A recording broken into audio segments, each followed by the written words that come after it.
The following podcast contains naughty language and ridiculous situations. Listener discretion is advised.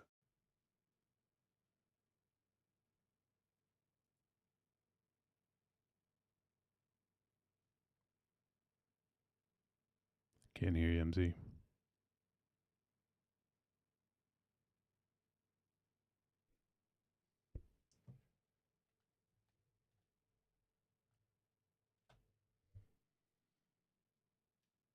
It. Wait for it. Yeah. Oh, we're good. Okay, here we go.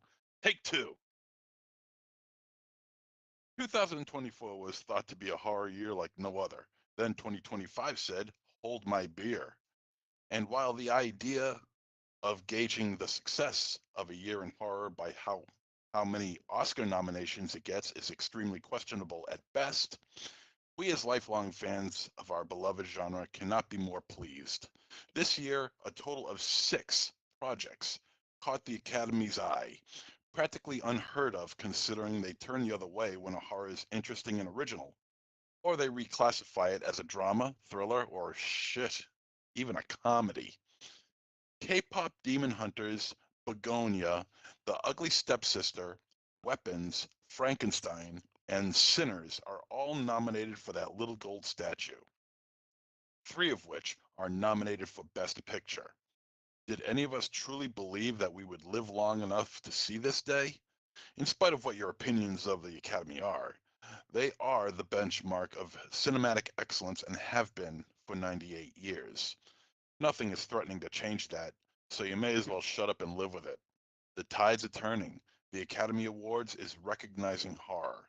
It's not sporadic anymore when Aliens, Misery, and Silence of the Lambs were grabbing Oscar nods over the course of several years. We're in a legitimate part of the fight now, and we are ready to rumble. And welcome to Trick or Treat Radio.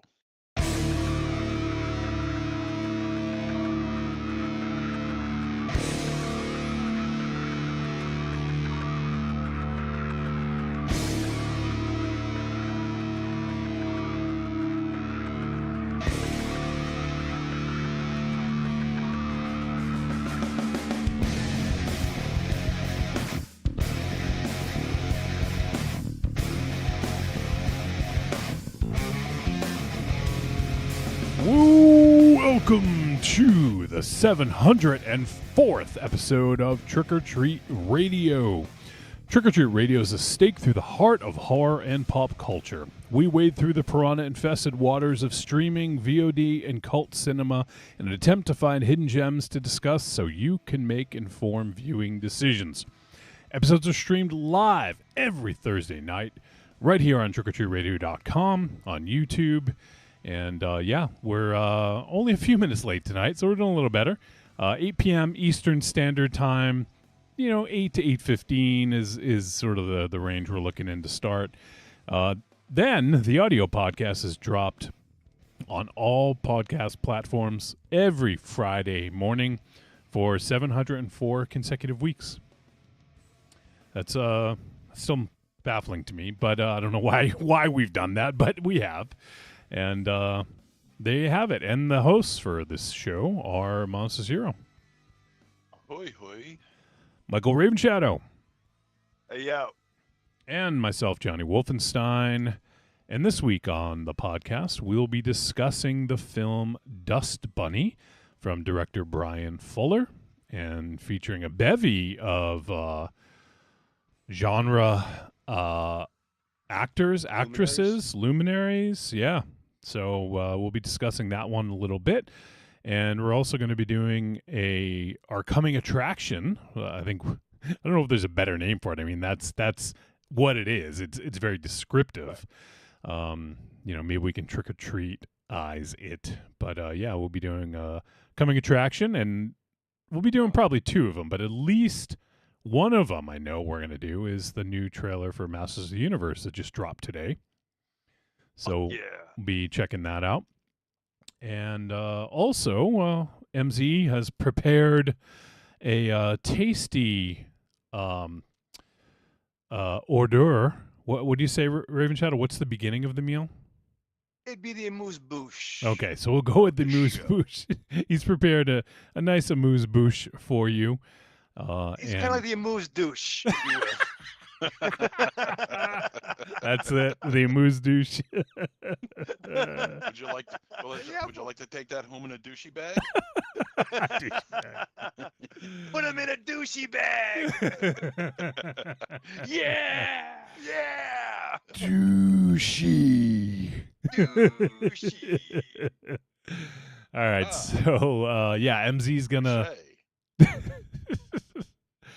I know you guys pointed out, or one of you guys pointed out, that there is a delay in the audio, and I'm trying to take care of that. I tried some setting. Let me see here.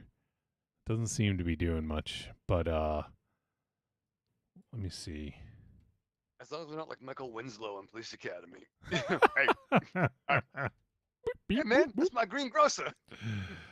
Let me try something Hey, here. I don't know if fuck it's you. going to work if we're already live, but anyways, we'll give it a shot. I tried to put a little delay on it. Apparently, that's something that will potentially fix it. But yeah, It's the bleeps, the creeps, and the sleeps. Sweeps. I hope I didn't make it worse. Let's see. I don't know. Oh, Somebody no. inform us if you happen to be not doing anything and listening to us and watching us. You wanna Let us fight? know if you're. By Hey. game. Yeah, I don't. The only thing is, I don't know if I can change it while the stream is live. So I'll play with it a little bit, but I don't want to play with it too much while we're live. You know, you understand what I'm saying, Raven Shadow? Every day, brother. I'm I trying. understand what you I'm mean. keeping my hands on the bar, brother. No, but if you're a big fan of kung fu movies from the '80s, you might enjoy this episode. All right, let's Fans of Shaw Brothers. yeah, let's get into it. MZ, why don't you go ahead? What happened on this day in horror history? Oh, today's January 22nd. Can't believe we're this far into the year already. But here we Nothing's are. happened. Nothing's happened. It's been a pretty dull and lifeless Yeah. year so Yeah. far. Yeah. Okay, well, this day in horror history, January 22nd. What films have come out on this day? Well, 1963, The Comedy of Terrors. In 1964, Pyro, The Thing Without a Face. 1978, The Hardy Boys, The House on Possessed Hill. In 1982, two films were released. One, A Stranger is Watching. That's the John Carpenter made-for-TV film, Oh, yeah, and I never which saw is that. very good, by the way. It's quite good. I haven't seen it in a while, but I remember it being very, very good. And also Burned at the Stake. And then we're going to jump to 2016. Oh, you guys are going to love this. The Oh, Greasy I know. Strangler. Oh shit. Okay. You son of a bitch. I thought it was going to be Amityville. Nope. Yeah, you bullshit artist. The Greasy Strangler. Bullshit artist. That movie's 10 years old now. That's fucking Jeez. crazy. Wow. Shit. That movie How has is that been in even our life possible? for 10 years. How many times have you Yeah. seen it in 10 years, MC? Well, hold on. Let me find out. Brush. I can't wait. guy got- Wait, before he says, what do you think, Raven Shadow? What's the over under? I'm going between 8 and 10. I'm gonna go with 8. Okay. I'm going to go 9. Nice, you fucker. Let's see. If it's 10, I'm gonna be pissed. Yeah, who wins that? We should have did $1. Yeah, I'll bet you All a right, dollar. I got it right here. So far, I've given it 5 stars on Letterboxd. Okay, Of by course, the way. of course. And just to be fair, this is all the way through, right? All the way through. Of course. Oh, of course. Yeah. Of course. What do you think he's you? Oh, yeah. Did you binge this? And watching Like, it, watch it all in 13-minute one sitting? intervals? Yeah, when he watches yes, a of movie, he course. fucking watches a movie. Yeah. He's a fucking adult about movies. Yeah. Fuck me. All right. So what do you say? What do you say, Wolfie? How many times? I said 9. 9. 9. I said 8. I said 8? 8. Yeah. One that's closer is Wolfie. You son of a Yeah. bitch. Haha. I've 11. I've seen it 12 times. Holy shit. That's stupid. Holy shit. That's more than one a year. That's wow. 12 times. I'm concerned. I'm not even upset. I'm worried. We're not upset. We're just disappointed. Disappointed. Really, really, really. This Holy motherfucker shit. just I watched don't- American I don't feel Graffiti very last disappointed. week, and he's seen Greasy Strangler fucking 12 fucking times. Yeah. And he Just won't to and he spite won't you, I'm watch gonna watch it again this weekend, just to watch it 13 times. and he won't watch fucking Temple of Doom. Right, right. I'm No, not gonna watch it. Absolutely not. Nope. But I'll I watch will not Greasy watch it. Strangler for the 13th time. Brother, That's brother. right. Damn. That's right. Oh boy. Okay. In 2018, summer of 1984. Wait, what? Summer of 1984. We reviewed that one. Yeah. Oh yeah, yeah, Oh yeah, all yeah, right, yeah. then You it's- don't fucking remember. yeah. Yeah. Yeah, it was 1984. Yeah, yeah, it was good. Yeah, right. That was good. Okay, now we're going to jump back a little bit. There's Nothing Out There from 1991, Elvira's Haunted Hills from 2001, as well as Venomous from that same year. And in 2008, Donkey Punch. That's not real. Yeah. That's not. Although MZ, let me go back. I think you meant summer of '84. That's technically the name of the movie. What did I say? Summer 1984. Oh, Yeah, yes. that's stupid. That's not even a real movie. That's not Summer of even a fucking 84. movie. That's dumb. well, you're right. It's not. In 2010, Legion, and in 2019, Charman. Charmander. Okay. and now we're Charmander? gonna- It's my favorite Pokemon. Yeah, boy. And we're gonna move over to Bloody Birthdays. Yep. Bloody, Okay. buddy. Yeah, Bloody Birthdays. And sit tight. There was a lot of fucking in April. So Fucking A, dude. sit tight. Yeah, fucking A Yeah. in April, right? Exactly. Yeah. 1981, Willa Ford, who appeared in Submerged, The Nurse, and Friday the 13th Remake. 1981 as well, Beverly Mitchell, who appeared in Blood Pageant, The Lost Episode, Saw 2, and Toxin. 1975, Balthazar Getty, Oh. who appeared in Balthazar Getty. Feast and Feast 2 Sloppy Seconds.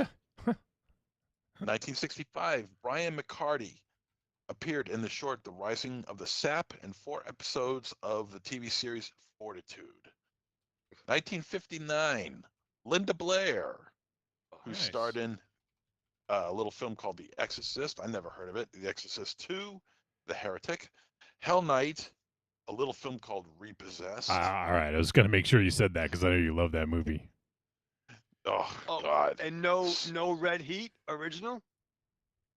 Red Heat, Chained Heat. Oh, Red Heat. thank you. I was gonna say Red Heat. She's not in Red Heat. She's in Chained Heat. I thought that was Red Heat before the Schwarzenegger brother of the guy who No, that died was movie. There was Chained Heat. Yeah, Chained Heat. That's the women in prison film, right? Yeah. Yeah. No, I with think John Vernon. I think that was Red Heat. The first Red Heat. And, all right, I won't die on that hill. I've done that before. I've been yelled at. All right. Red Heat I mean, I don't remember. from 1985. He's right. Yeah, 1985 Red Heat, not the 1988. Right. Oh, okay. I'm thinking of 1988 Red Heat. Yeah, so this one had was in- No Belushi Jr. and Linda Blair. Schwarzenegger. Yep. Linda Blair was in it. Yep. Okay. Yep. I've never seen it, so 1950s No, That's neither awesome. have I. 1956, Michael Kopsa appeared in Carrie, the 2002 version, The Barber, Deep Evil, Hollow Man 2, Baal, Vipers, Apollo 18, and several episodes of the TV series, and it cuts itself off. Okay, great. 1954, Barbara Kerwin, who was a costume designer for the House of Terror, The Last Victim, Barracuda, The Evictors, and Project Metal Beast. ooh, that for? Barracuda.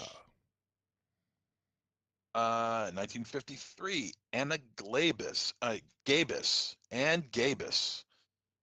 actress in Beyond Evil, Friday the 13th Part 3, Hysterical, The Lost Empire, Red Room, and Death Dancers. 1944, Pamela Salem, actress in After Darkness, Succubus, Down's Revenge, Seagull Island, the TV series, and an episode of Out of the Unknown. 1938, Brooke Williams appeared in the Medusa Touch and The Plague of the Zombies. Good movie, by the way.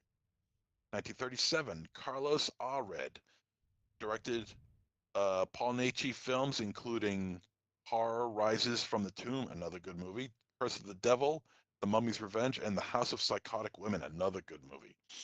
1934, Billy Bixby, who appeared in Yes. episodes of Night Gallery and The Twilight Zone. Oh, and look who's not here to listen to that. I know he can't Nin- correct you and add Yeah. the one that you wouldn't. 1932, Piper Laurie appeared in Bad Blood, Possessed, Trauma, Ruby, The Faculty, and Carrie. 1924, William Thurlby appeared in Castle of Evil and The Creeping Terror. 1918, Clark Howitt appeared in The Earth versus the Flying Saucers, fun movie, The Giant Claw, and episodes of Target and Alfred Hitchcock Presents. In 1909, Anne Southern, actress in The Manitou, fun film, The Killing Kind, A Lady in a Cage, and an episode of Alfred Hitchcock Hour. 1906, Robert E. Howard, writer for Solomon Kane and Red Sonja, Queen of Plagues. 1903, Tom Quinn appeared in King Kong, 1933, The Man They Could Not Hang, and Man-Made Monster. In 1893, one of my favorites, Conrad Veidt. Good old 1893. Yeah. 1893. Conrad Veidt, who starred in The Cabinet of Dr. Caligari, Jurjanov, and The Hands of Orlak. 1983 again. 1893 again. Monty Vandegrift.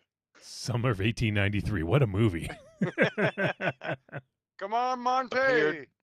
Monty Vandegrift appeared in King Kong, Mad Love, and The Phantom Creeps. And then finally, 1875, D.W. Griffith, director, producer, writer of One Exciting Night and The Avenging Conscience, or also known as Thou Shalt Not Kill.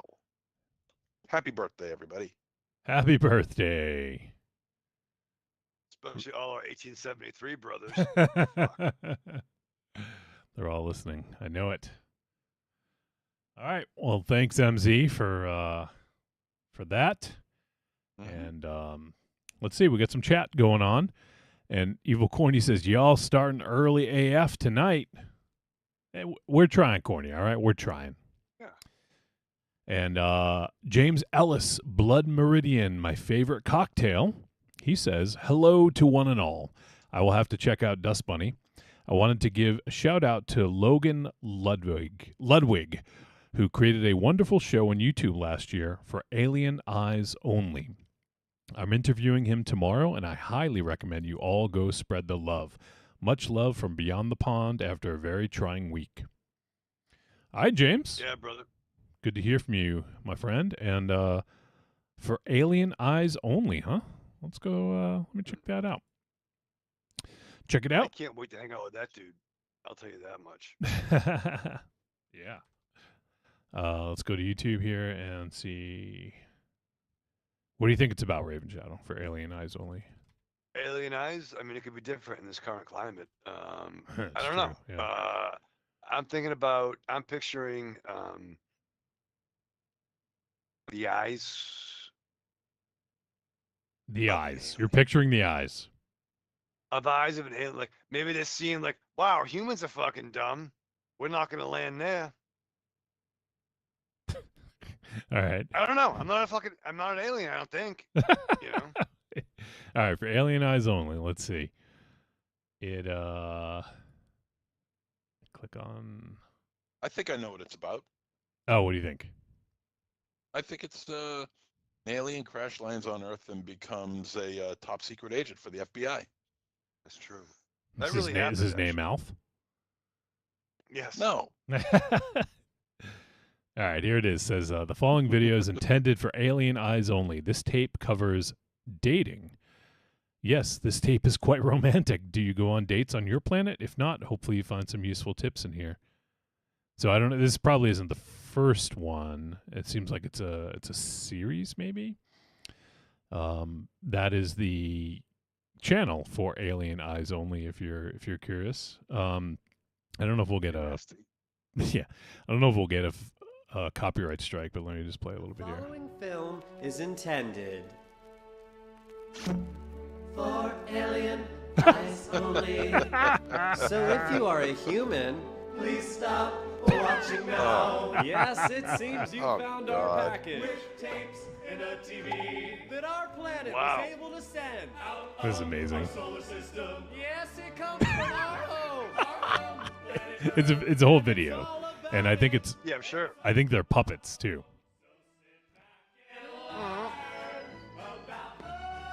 Let me just jump forward here a little bit.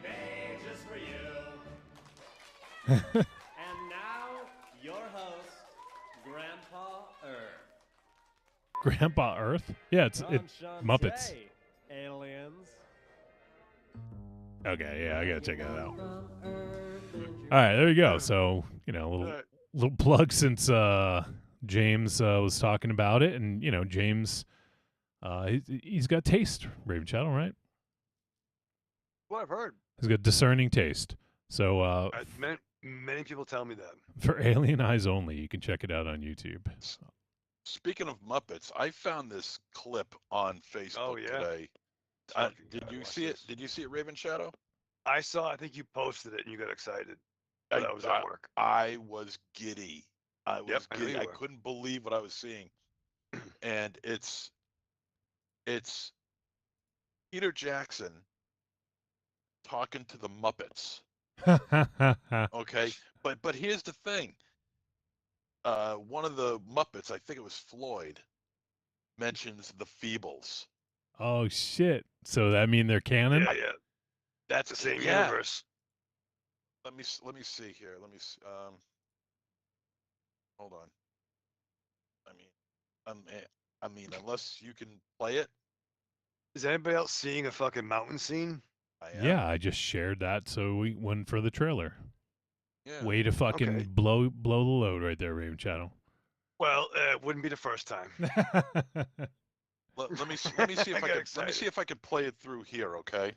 I was I don't know distracted how by well that fucking would work. Floyd. Nah, and probably fucking not. Well, in my one Yeah. ear. All right. Well, you know what? Then I'll just send it to you, and then you finagle it any way you can. I can pull it up. That's Yeah. good. Make Wolfie do more work. That's fine. Want me to send it to you? No, Wolfie? no. Just tell me what to search for. That's all. Go on my page. No, we're not Go on going on my your feed. fucking Don't page. do I have that. 3. I have so many for things I'm God's juggling. sakes. For God's sakes, I'm running a fucking show here, so I'm not gonna go on your fucking Wolfie. page. Then let me Jesus. do Come it. over Let to my me do it. house. No, Let me do it. All right. Why? just what is it? Peter Jackson? What? Uh, Tell me what to search for. Like Peter Jackson Muppets. Okay. Easy enough. Or I guess it was on Facebook. It was on a Facebook thing. Fuck Facebook. Get off of there, dude. Jesus Christ. You mean fuck Facebook? Get off of there, dude. That's it. That's exactly what I mean. What do you mean by that, Wolfie? oh, well, I guess I should if Wolfie says I should. You should, yeah. All right, I found it right here, yeah. It's a minute 22. I think it's just the Feebles reference. Is that all we care about? Wow, minute 22. Mine's a lot shorter than that. But okay, play it. All right, hold on. Let me. Do we need the video for this or just the audio? Well, I think it kind of helps with the video, but I mean, you can live with the audio, I guess. All right. Yeah, Marion said. I actually thought I was thinking the same thing. Marion just said, "I swear to God, we've talked about Peter Jackson Muppets / Feebles before," and I think we did. This was 2 years ago. This video came out. I'm pretty sure we mentioned this before. I have never seen this before. I would have mentioned it had I have known this. All right. Well, Maybe here I don't know. you forget what you ate this morning. It's like fuck you, man. What did No, you I have for didn't. breakfast? I had Answer the some. question. I had some raisin bran. I Oh, had some okay. raisin bran and a coffee. Bowl of raisin bran and a coffee. Did you put a little banana in there? Cut up some banana slices? No. Slabadoo. You should. Little touch of honey. Up to those Get a little 2 potassium in there in scoops. your diet. All right, let me play the Peter Jackson thing because I got the trailer all queued up. That's why I don't want to Okay. do this. All right. So here's a Peter Jackson thing. Here's one for the X-Man. Thank you. Here's one for 2. Gimme. One for the Zoo. This is pretty good. Nice. So, Craig, stick a 24 on the A camera. How about here, give us a wide. 75 mil on the B, and that will give me a close-up animal the whole way through. Precious! Well. From the Shire to the Shack, Sir Peter Jackson is here. Been a while, PJ. You know, we ain't seen you since that night in Wellington, when we met the Feebles. Yeah, it was a bad night. You know, 2 of the Feebles were in witness protection and the rest were in prison. So, Oh shit! Which 2 were why in? is Sir Peter Jackson here? Well, Lip saw my documentary Get Back. I've won a few awards. Basically, my documentary put the Beatles on the map. Huh. And Lips tells me you guys are going to be bigger than the Beatles. Like Mr. Peter Jackson? Sir Peter is fine. Shit! Like Mr. Sir Peter Jackson? We like totally already made our movie. I'm sorry, Janice, but I don't make movies. I make trilogies. So all you guys need to do is be natural. Don't look at the camera. All right. So which 2 Yeah. Feebles are in witness protection, do you think? Well, there's Heidi the Hippo. She's in witness protection Okay. program. Yep. The other one, I don't know. I would imagine it. Trevor. No, Trevor's I dead. know. Trevor's dead. Trevor's dead, baby. Maybe Arthur. Arthur the Arthur. Worm. Oh yeah. What was oh shit, what was the Wobbit. Wobbit, yeah, Wobbit. Wobbit. It's been a few years since I've seen it. I gotta watch it again soon. Yes, you do. Oh man. That's one of the few I saved the VHS of. I have that on VHS still. Smart move. Um, Feebles is Jackson's greatest work. Nothing touches it. That's actually a good question. I still love Dead Alive and Bad Taste. I mean, I love all 3 of them equally, I think. So I don't know. It'd be hard for me to pick one, but Meet the Feebles is a fucking gem. It's a treasure. It's incredible. I mean, his sophomore effort is a goddamn puppet movie. I know. It's Who- crazy. who It's does fucking that? crazy. Who does that? Especially after Bad Taste. Who thinks of that? So what's his order? Was it Bad Bad Taste, Taste. Dead Alive? No, Bad Taste, Bad Feebles, Taste. Dead Alive. Feebles, Dead Alive. And then And Heavenly then- Creatures and Frighteners. Wow. And then Lord of the fucking Rings, right? Yep. Yeah. Yeah. Well, no, he did. I Well, he mean- did a movie called Forgotten Silver. Oh, right. I forgot I Silver. forgot that already. I forgot Silver. I don't know what that Yeah. But that's a fucking pedigree. That's you can't. That's not a like to like comparison. That's fucking. You know what I mean? Yeah. Yeah, and then he went downhill with those Hobbit films. And, Yeah, you gotta fucking. oh, my poor Peter Jackson. Guillermo Come back to the Guillermo del 80s. Toro was going to do those, and he's like, "Yeah, I think I'd like to make some other movies." Yeah. He's like, "I'm peacing out. I'm out." All right, let me catch up in the chat. Evil Corny said Donkey Punch is good, by the way. I've actually never seen Donkey Punch. Okay. I No, don't he's think talking about a I've seen movie, that Raven either. Shadow. Jesus Christ. Oh, sorry. I was going Get somewhere else. your mind out of the gutter. Yeah, fuck, man. He also Know me said there. Conrad Veidt it was also in the film The Man That Laughs and was one of the visual influences Yes. of the Joker. Yes. Oh, nigga do. Yes. As a matter of fact, that's one of those movies. I have that queued up on Tubi. So Doobie. Oh, he says, "Oh, sorry, the man who laughs, not the man that laughs. The man who laughs." Yeah, it's a different trilogy. And he posted a poster of it.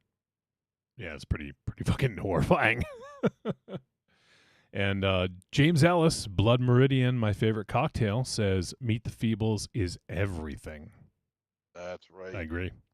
It is everything. It is. And James Ellis also asks, quick question, where was Hitchcock in the chat last week? That is a good question. Where was he? Oh yeah. Huh. Calling you out, Hitchcock. Yeah, we're calling you out, motherfucker. Yeah. Where were you? All right, caught up on the H. chat. You guys want to do this trailer reaction? Want to do a little coming Yeah, up I do. attractions? Let's do it. All right. I Let's want do to. it. I want to watch this. All right, so And yeah, go ahead. yeah, I was just gonna say, and let's please, let's keep it quiet because I want to hear what they're saying this time. All right. Here we get look at this preview of coming attractions. Let's go ahead and get to it. And where did everyone's cameras go? Great. I'm the only camera on this feed. Hold on one sec. Let me see if I can. Oh, fucking Wolfie. Yeah. Why did that happen?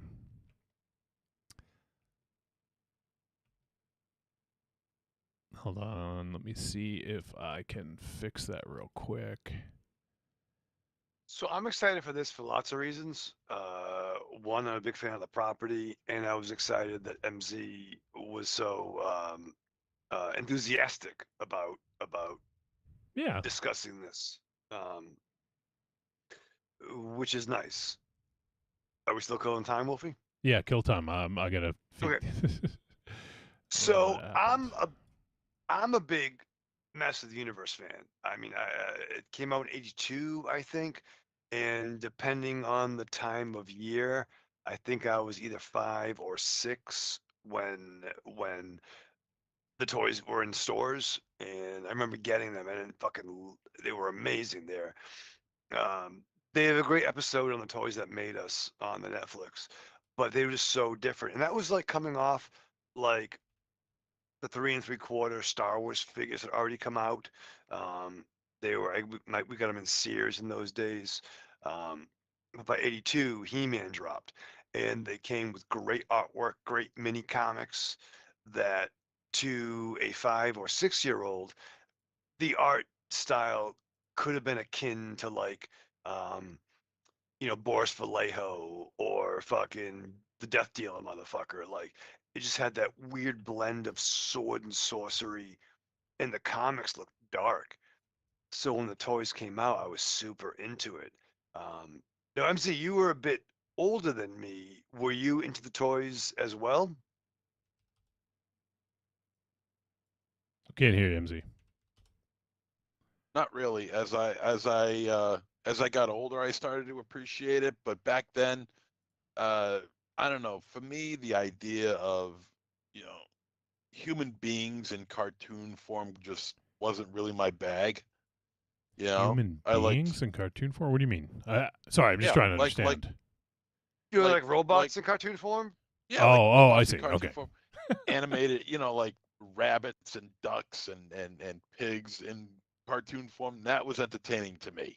Okay, people in cartoon form, I kind of knew that there was only just so much you could do before people started getting offended by it all. What? Wow, that's That's weird. insane. Yeah, I think it's a weird take. That's an That's the take insane that I take. took. That's the take that I That's took. stupid. I'm sorry, I love you so much. It's But that's the take that I took. I just find human beings in animated situations to be rather dull and lifeless. Of course, I appreciate it wow. now, and I've watched a mountain of He-Man cartoons since then. So I appreciate it. Hey man, I love He-Man, like He-Man. but so you Yeah. you never play with the toys though? Because you No, weren't that no. much older. You didn't. Okay. He probably was No, just old enough though to not. yeah, I mean, you realize I'm 5 years older than you. But I was 5. If Wolfie and I were like 5 or 6, depending on the month. 5, 6, 7, 8, No, 9, it came out 10. in Okay, a little bit. 82 or 83. What was it, 83? Yes, 80. I thought it was 83. It could have been 82. I have don't something know, I'm but- about to show off. Maybe- It'll say, I'm sure. I mean, when it came out, I was like 11 or 12, and by that time, I was playing with something else. You know what I mean? Your penis. That's fair. Whoa, that's what he meant? Oh, Yeah. yeah. I had no Transform and idea. come out. There you go. Fucking- oh yeah. Jesus. But The first season was 83. So we were it? 7, No, Raven Shadow. Season, but toys though. The toys came out first. Yeah. Toys would have to have come out Right, first. right. Yeah. And Which was these, probably 82. as we talked about, these are like commercials for the toys. So, but I think it wasn't that far before because they were really rushing to get this out the door, the cartoon. So I know they Fair. came out, but I think it was like within a short time after. Which could be fair, and they added more to the mythology. And Right. like, I think the filmation, was it rotoscope? The whole like, because the way they used a lot of stock footage, but they would have like characters Yep. that would be like real, more human movements and stuff. And the cartoon really made the property homoerotic. Like, and that's not a bad thing. It's just as I got older, I'm like, wow, oh, foofa. Like, this was really kind of on the nose with characters like, Man at Arms and Ram Man and Fisto. Yeah. Well, just He-Man in what he's wearing. I mean, for all we with the you booty know, shorts. that wasn't a furry loincloth he was wearing. He was actually Italian. yeah, from the north. From the north, he was blonde hair, blue eyed. He-Man. Well, let's do the trailer first. I was gonna show something off, but let's do the trailer first, and then we can talk more about it. This. So, all right. So this is the new trailer for Masters of the Universe, which will be hitting theaters in June. I think it's June 5th or 6th or something like that. June 5. Yep. So yeah, look, it might give me. Well, actually, I'm going to go to the theater probably.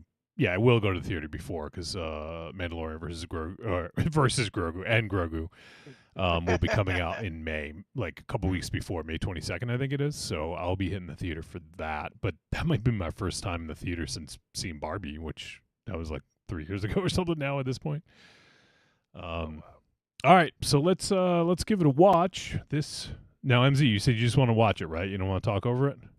Yeah, please. I gotta hear what they're saying. All right, we can react. Like if something's cool, like react. But yeah, like we'll try to keep the talking down until after we finish it. All right, let's give it a look. Here is the Masters of the Universe trailer. All that stuff that only exists in legends and bedtime stories. Talking tigers, spaceships, and magic swords that can make a man as mighty as a god. Where I come from, that stuff is real.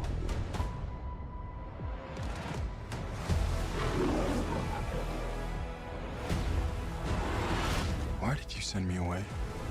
I wanted you to be safe. So I sent you to a place I knew that they'd never find you. There's this obsession with nerd stuff and sword things, it's not a good look for human resources. Got a text message. I know it sounds crazy, but that sword is gonna show me the way home.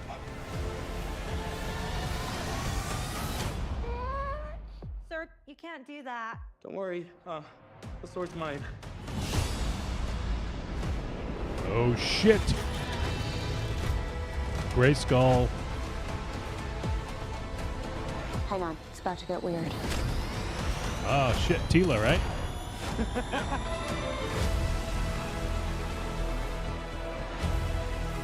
Yeah.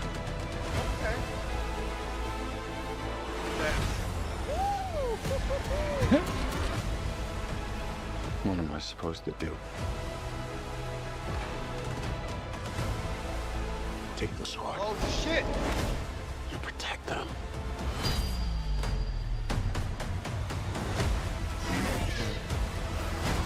Beastman. Oh, Evil Lynn.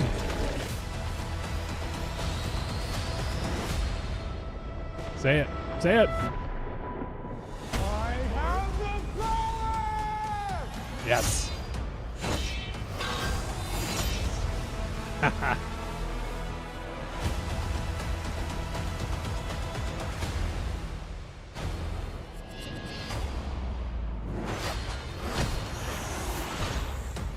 Oh shit!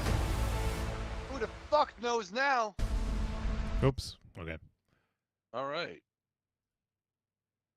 So, yeah, I mean, I watched it earlier today, so I don't have like the first reaction like you guys will. Yeah. Okay. Well, I'll tell you this. It has everything. This trailer and apparently this movie will have everything that I absolutely cannot stand in a film. But I'm willing to forgive it due to nostalgia. Okay, nostalgia plays very heavy with me, and that is nostalgia right there, to a point. Because I think the guy they got to play He-Man is a little bit on the skinny side, don't you think? Yeah. Well, We gotta see what he looks like in the fucking getup, though. I think. yeah,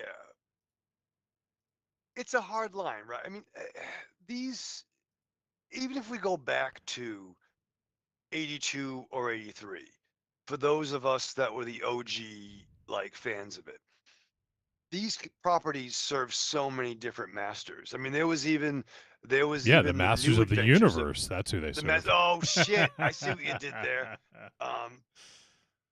But there was even the new adventures of He-Man that came out in the late 80s that it basically compared, if Masters of the Universe was Arnold Running Man, New Adventures of He-Man was Glenn Powell Running Man. Right. Callback. And it only took like He-Man and Skeletor, put him in space, and it slimmed them down a little bit. Like, it served so many generations depending on when you first encountered it. I never liked the whole Prince Adam, He-Man, Captain Marvel / Shazam alter ego thing. It really is the worst Secret Identity when you have the fucking blonde Dutch boy haircut. Yeah, right. But the only difference is you wear a pink and tunic, Yeah. and white shirt, Yeah. and then you hold aloft your magic sword and you become tan with the booty shorts. Yeah, Like, the blonde Dutch boy with the pink tunic is That's a choice. it is choice. definitely Thank a you, Wolfie. stylistic choice. Yeah. And there's only so many cats that can, like, motherfucker, you still got the Dutch boy, dog.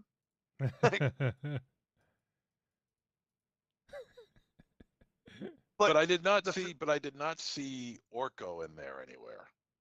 No, but I think he is in it. Actually, you know what? I'm not positive about that. Let me read something real quick from Corny. He says, "Tell MZ that the director of Bumblebee did this." Oh shit! So it's Travis Knight who directed it. Travis Knight. Yeah. Well, you know what?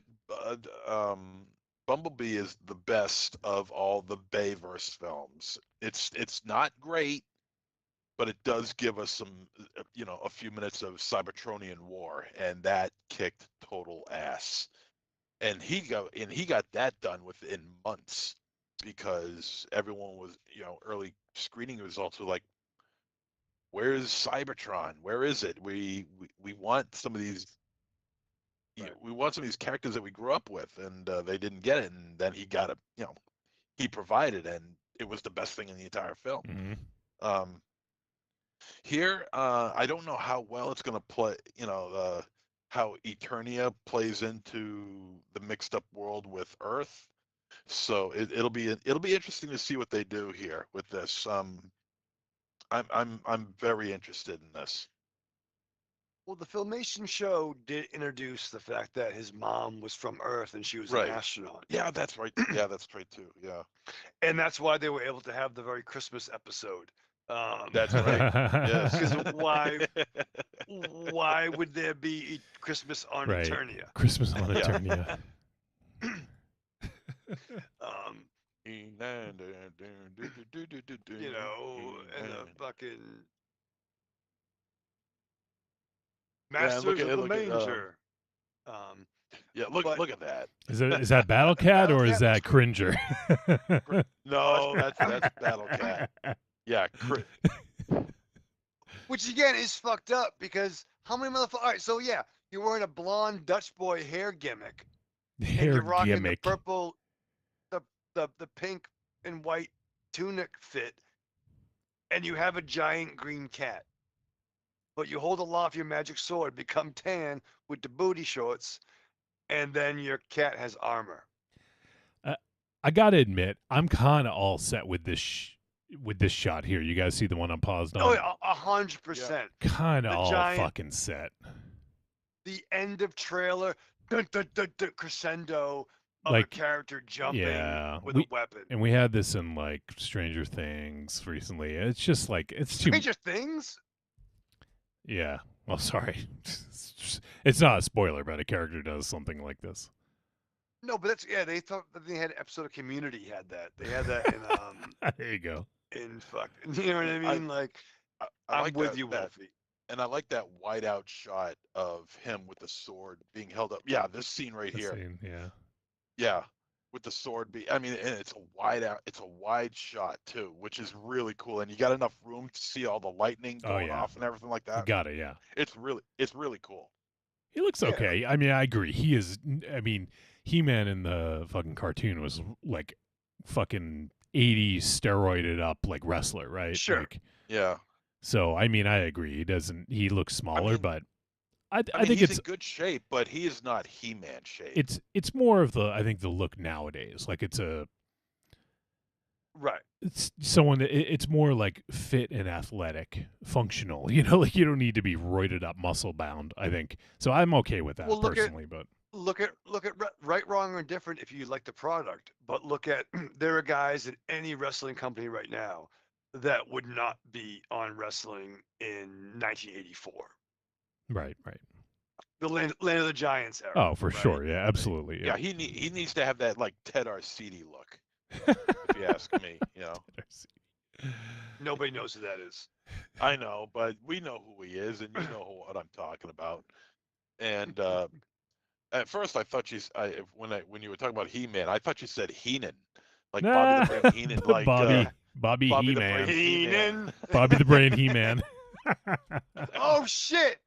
Can you, someone please create a He-Man character with Bobby Heenan's face? I'm doing that in my N64 for WrestleMania 2000. Bobby the Brain He-Man. Come on, Gorilla Man! What the fuck? Yeah. Come on, Gorilla Monsoon. Yeah. And you know what? I might be the one guy left who's rooting for Jared Leto. I still like him. I like him. I like him. I don't know if you knew this, MZ, but he plays Skeletor. I know you don't like him really, but Oh, he does. Yeah. I like. oh no, I like I'm Jared sorry. Leto in, I'm sorry. You're right. I was confusing it. Rocky hates Jared Leto. I was confusing it with Rocky. Oh, like really? him. Yeah. Rocky's got problems. Oh yeah. I mean, don't we all? Yeah. So yeah, there you go. I'm pushing for the dude. I want him to get a hit. I mean, he's had hits. It's just that he. This is a long time ago. Just Yeah. saying. Yeah. He might have played the worst Joker of all time. Fair. Oh, he absolutely did. There's no doubt about it. I thought he was okay, but I just didn't like that take. He played what he was given. Right. So it's not. He I don't played think a it's different take. necessarily his fault, but And I'm saying don't mail fucking used condoms to your castmates. Like, Wolf, I'm gonna mail you Yeah. some used condoms and No. a fucking dead fucking pigeon. Like, you don't want that. no. That could be the Charles Durning point in our relationship. Yes, it absolutely would. I would immediately take your Christmas card, holiday card off the fridge. Off the refrigerator. Yeah, it's still there, by the way. By the way, I got it like I think beginning of January or something. It came mad late. I don't know, like so crazy that you mentioned that because like Corny just got it. Like, yeah. Rocky just got it. I know MZ got Carando it. just got it. MZ got it at a reasonable time. You know what, Raven Shadow? They probably knew that you sent it on time, and they're not used. The post office isn't used to you sending stuff on time, so they built in a delay just for you. Exactly what it was. I just sent out fucking Slagoff's fucking poster, by the way. No fucking way. Yeah, I did. That's real. Wow. Yeah, All right. Well, 2017. All right. so there's Masters of the Universe. I wanted to show this. It's funny. I didn't know this trailer was dropping this week. But so for those who don't, I mention her all the time, so people probably know. But my partner Tanya, she's a huge Masters of the Universe fan, and also in She-Ra. Obviously, that's part of the Masters of the Universe. Oh, sure. Yeah. But so anyways, we've been wanting to do a rewatch of the show because I don't even know. I can't even say if I've seen all the episodes because there's 110 of them of He-Man. And then there's like I think 110 of She-Ra. something like that. That much of She-Ra? Eventually, it became There's back to back. There was 2 seasons of each, and back then Funimation did, I think it was 65 episodes a season. So That's fair because it was syndication. Right, So right. it was every day after school. What the fuck is Monster Zero doing right now? is he watching? Oh, he's watching it. Yeah. He's pivoting something, which is great. We can't really see your TV, but I just saw Cringer change into Battle Cat. It's a little blurry, but yeah. When I hold aloft my magic sword, set by the power of Grayskull. So Tanya has been wanting to do a rewatch, and she came upon this book. Can you guys even? It's fucking. Oh my god! This. It's MZ's TV was better. Yeah, I agree. I don't know. It's it thinks it's a part of the background, so it's trying to like cut it out. Anyways, apparently it's not going to work. It's fucked up. Anyways, it is from Dark Horse, He-Man and She-Ra, a complete guide to the classic animated adventures. Oh, is it one of those big like hardcover Enormous. like Yeah. cocktail books? Yeah. Yeah. It's beautiful, enormous. Beautiful art. Beautiful art. You know what you're talking about. Yeah. Let me see if I can open the inside. If that. Oh, okay. Kinda. Yep. Holy shit! It just Do you completely. still have your laughing Prince Adam? Oh yeah, yeah. Oh, nice. I Good. bought 2 of them because Yeah, I know. I fucking wanted. Yeah, I love that thing. Yeah, this thing is not working. That's crazy. One I have upstairs still. What's the back? Yeah, That so kind of weird. shows. Let me see if I can do it that way. Okay, you can kind of see it. Yeah. I can see it a little. The- The glare. Oh, Yeah. there we go. I can see him. I can see him now. It's huge. Come on, It's like as He-Man. big as my head, or bigger than my head actually. And Fuck you, He-Man. it's got like it goes through every episode, and it tells you like some trivia. It's got some bonus stuff for every episode, memorable quotes, the moral of the episode that they talk about. They give a review. They Hey, talk. friends. Yeah, there's concept That was art. some adventure. And they talk about deleted scenes, I guess, that were were deleted. And let me see what else. Blooper reel. Very cool. No, very cool concept art. Let me see if I can get this to show. Oh, Evil Lynn. Look at Evil Lynn. She's so evil. Okay, yeah, She it's was not totally showing. Skeletor's beard, right? Like, I mean, like Beard? That's the thing, like, I would love. I mean, He-Man really is very homoerotic. Like, I would love if this version doesn't work out, the next version. I hope they play it like straight, but more gay. You know what I mean? Like, really lean into it. Like, lean into it. That'd be awesome. Lean into the gay. But play it straight. Like, don't be stupid. Oh, Like, no, play no, I it. get, Like, no, I get you. play I it. get you. Because it was. Play the That's gay awesome. straight. Yeah. Play the gay straight. Exactly. God Yeah. damn it. Because truly, you had Tila, who was Man at Arms' daughter. She was kind of untouchable. You had Evil Lynn. I'm pretty sure she was more of a beard for Skeletor because even Beastman, if you watch those CKY A beard? videos. Is that what you're saying? Yeah. I don't know what the fuck you mean. A beard for Skeletor. A beard. That yeah, was like a fake explain it. Don't just reiterate. But no, but a beard is a term of like it's a fake relationship to hide. You know what I mean? Which is totally No, cool. I've never heard that. Sorry. Dude, it's real. Corny. I'm not disputing saying, that. I've never heard it. So if I don't know, I'm sure there's some listeners that don't know. I'm asking for some context. Google why what ask is a Corny? beard. Why don't you ask No. me? The listeners don't want to Google what is a beard. It's going to show your fucking beard. So, anyways, this book, let me just wrap up because I can't show it, so it doesn't loses some of the allure. But they have a section called Same As, and they basically call out any reused animation. Because they reuse it. Yeah, they reuse a lot of animation. So they actually call out which ones they reuse in each episode.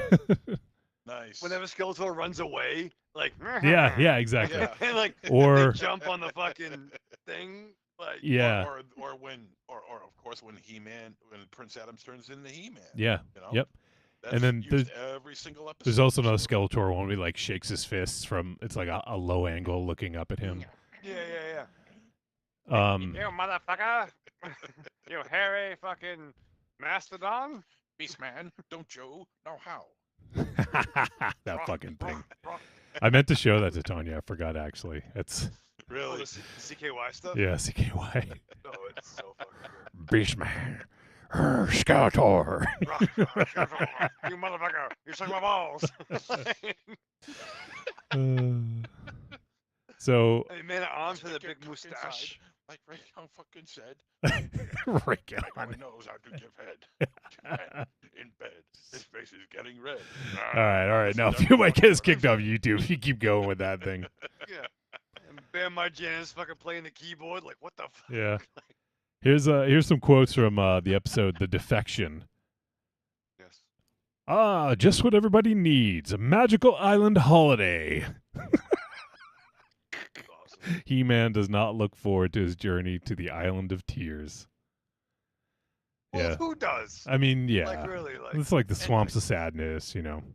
Yeah, yeah. I mean, you talk about the pink tunic with the white shirt, but he's also wearing purple shorts. Booty shorts. Yeah. Yeah, I mean, come on. Like, Oh, it's shit. totally cool, but it's definitely coded, right? Like they Come just on, showed him walking away from the camera, and he's like strutting his ass down the hallway. I mean, from the come on. camera. In the intro of the cartoon, only 3 friends share my secret. Yeah. Man at Arms. Come on. Sorceress, Like, and Orko. I'm just saying, Well, like, it was 1983. I mean, come on. again, Here we it's go. totally coded. it's But not it's coded. awesome. It's not coded. It was a different time. It was a It was coded not. time, I'll No, tell you that no, much. no. You're wrong. Just because you think it is. All right, enough about this fucking book. It's heavy. But it's Oh, Jesus look at Christ, Battle again, a Cat. workout. Yeah, All right. Look at Battle Cat. Oh, he kicks ass. All right, I think we'll. I'm excited. I'm excited for He-Man. I'll see the Master. Of the Oh, Universe. I'll I want to talk about the cast real quick. We already sort of mentioned Jared Leto, who plays Skeletor, but we also have Idris Elba as Man at Arms. Really? Idris fucking Elba is playing Man at Arms. Yeah. Elba is Man Treat. at Arms. Yeah. Wow. Allison Brie is Evil Lynn. That's she was in that Alright, film I'm on board. Together. You know, with Community James Franco. callback. Oh, right, yeah. I'm on board with that. That's I'm my on board girl, with that. dog. Kristen Wiig does the voice of Roboto. That was Roboto, wasn't it? I was so excited to get Roboto. Fucking Roboto and Blowtorch from G.I. Joe were my fucking favorite figures for a while. Do you guys remember Goatman? Nay. I don't actually remember that character. That's pretty good. He's played. Goatman, no. I remember Mechaneck. He's played by Hafthor Bjornsson, who it was the Mountain in Game of Thrones. He's like Shit. strong man, fucking like one of the strongest men in the world. I've never heard of Goatman at all. There was Yeah, I don't Roboto. There was Buzzoff. There was Rockjaw. There was Stinkoff. Stinkor. Stinkor. Yeah. Stinkoff. Stinkor. Stratus was it? Was the good guy? Stratus, I think he was the only Billy D. Williams of the team. He was the leader of the Bird People. Yeah. And he had a great, beautiful, lovely partner. Raven, I think her name was a female Stratos.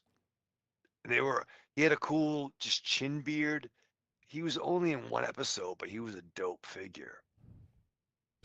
He was in the first episode because that's the one we just watched. We watched the first one just like over the weekend.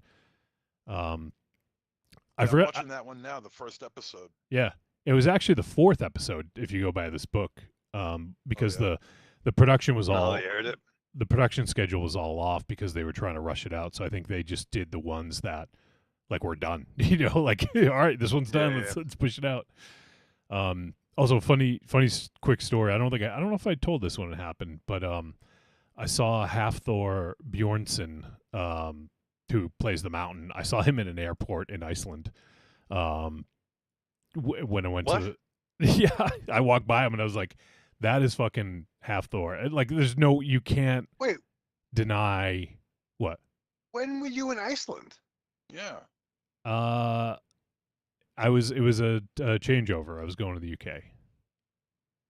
We talked about this. You You were go to the surprised. You were UK. surprised that I went to the UK. I went a couple years ago. It was for a quick thing, a job thing. All right. I don't want to talk Oh about yeah, it. yeah, yeah. Oh, okay. Stay All on right. stay on the All right. adventure, eh? But yeah, I literally almost bumped into him, and I saw this dude's fucking 7'3" or something. I don't know how tall he is, but let's see how tall is he? It says He's a good brother. He's a good dude. yeah. Sticks He's out like a sore thumb at 7'3". Jesus. he's 6'8" and 3/4. All right. Well, I thought he's so wide that like he was just fucking massive. So, anyways, yeah. So the cast. Anyone else in here? Jared Leto. Oh, who's playing the sorceress? Oh yeah. Was she in Deadpool? or was Morena Baccarin. Yeah, she was in Deadpool. She played Vanessa. Vanessa, yeah. I recognize her name. I was trying to think of what else she's been in. She's great. Let's see. I mean, she's been in a bunch of stuff. Nothing that comes to mind that I recognize. Oh, she was in Deadpool one. She was in Gotham, the TV series, the Fox one. Yes. She was Leslie Tompkins. Oh shit, yeah, she's the doctor that Bruce. Oh, okay. Also, she did the voice of Talia al Ghul in Batman: Bad Blood. Yeah, she's fantastic. She's dope. Oh, so she's done the I'm voice of Talia in a few things. It looks like. I'm excited for this. I saw the first half of the Kevin Smith season, which apparently draw Same. a lot of fucking fanboy criticism. Oh, I know who. And- I'm sorry to interrupt. This is why I know her from. She was in Firefly. Inara. Yes. Yeah. That's how I know her. Yeah. Okay. Yep. As the character. Yep. The party character. All right. Yeah. That's why I recognize her name. Okay. Cool. She's great. Yeah. I'm looking forward to it. I hope it's good. Did you guys happen to see the like teaser for the trailer? This is all I've seen. Okay, let me pull that up real quick. It's like a minute. We'll just do that and we'll cap it there because I thought it was actually pretty fun. It was like a quick like 45-second thing, I think. If I can find it. I don't know if they took it down for the trailer. Again, from my youth, I don't necessarily love the Earth aspect of it. I like Eternia being the melding of science and sorcery, but it is part I of agree. the canon. Yeah, it's probably a good way to kind of pull in like Entry level. Yeah, exactly. All right. Let's see. Let's see if I can pop this. Why can't I do that? That's a real trick, isn't it? But again, that element was added to the source material when we were kids. So yeah, true. Yeah. I think it looks fun. I'm excited. And I hope it does well.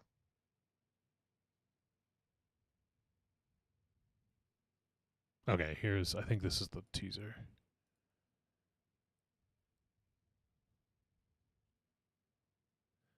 I can't get the fucking.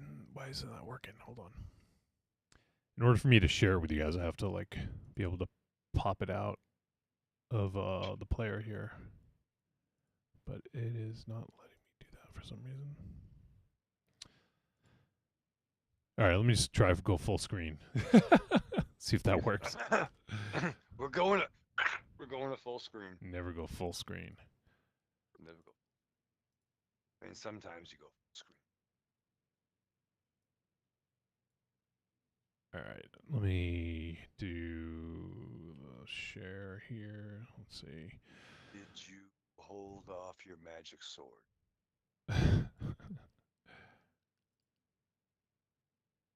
Where is? That's a penis reference, right? I mean, come on. What? I think, Oh, I'm sorry. you are fucked up. You are Yeah, fucked yeah, up, I am. dude. A lot. Yeah, I am. Jesus Christ. I just think there's a lot of metaphors. You know what I mean? We weren't ready for it back in the There's not. And it's okay. Jesus Christ. It's fun. MC, tell this fucking dude. Jesus Christ. Not my responsibility. Yeah, he is. He's your responsibility. Yeah, I'm someone's responsibility. Pick one. This is fucking working. God damn it. Never mind. Not gonna do it. We got another trailer to look at anyway. No, we're not doing another trailer. That's it. We already talked too much. So, Yeah, Oh, no you trailer son for of a you. bitch. which one do you want to do? First one that I sent you. You said 12. All right. Well, let me see what you did. What did you send me? What did you do, MZ? What did you do? Wait, what did you do? All right. It was. No, I don't want to fucking watch that. Come on. Yeah, it's stupid. Yeah, it's stupid. It's stupid. Is this a sequel? No. Which one are you talking about? First, neither one of them is sequels, but which one are you referring to? The House on Haunted Grounds? Yeah. Oh, I thought it was fucking Clown in the Cornfields. It has the same fucking mask. No. Okay. All right, fine. Fuck it. Let's do another one. Down in the closet. Oh, why is it? Come on. Now it's all fucked up. Hey, XSplit, we're sorry.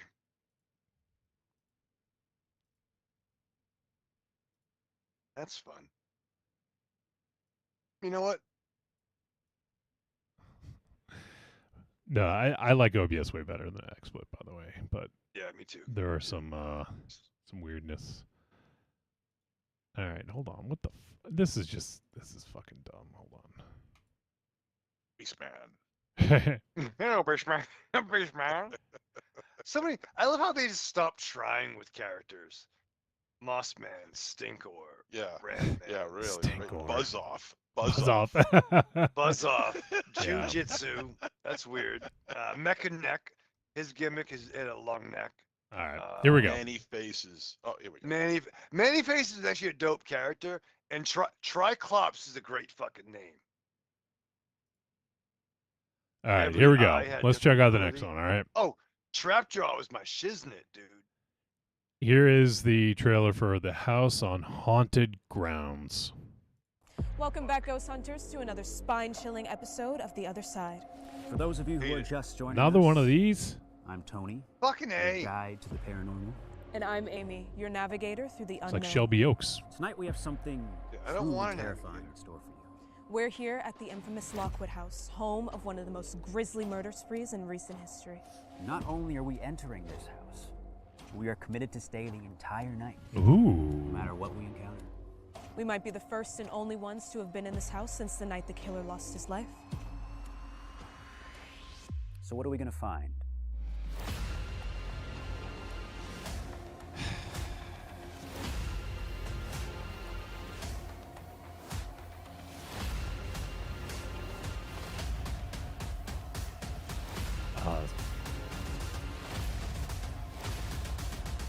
Tune in and find out. As we venture into the other side.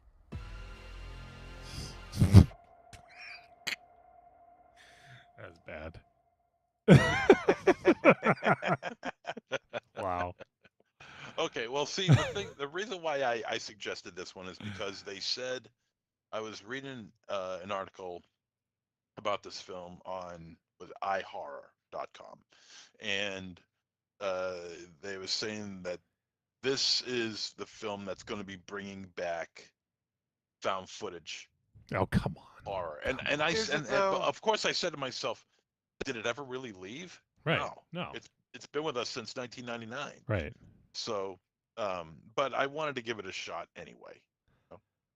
And now I see that shot kind of kicked me in the ass.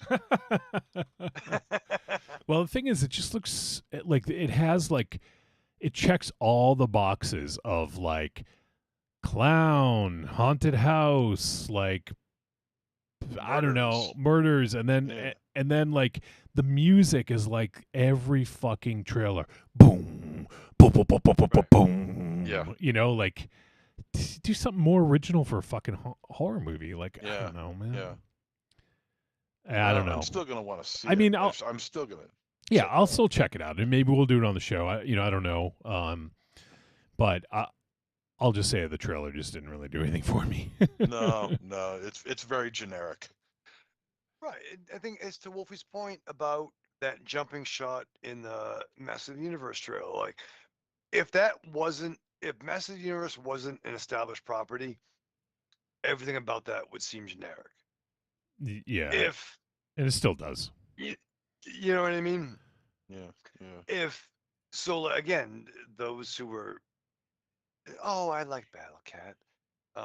And this movie, it had clowns, it had quick scares, but like at this point, how many times of we're doing a reality show?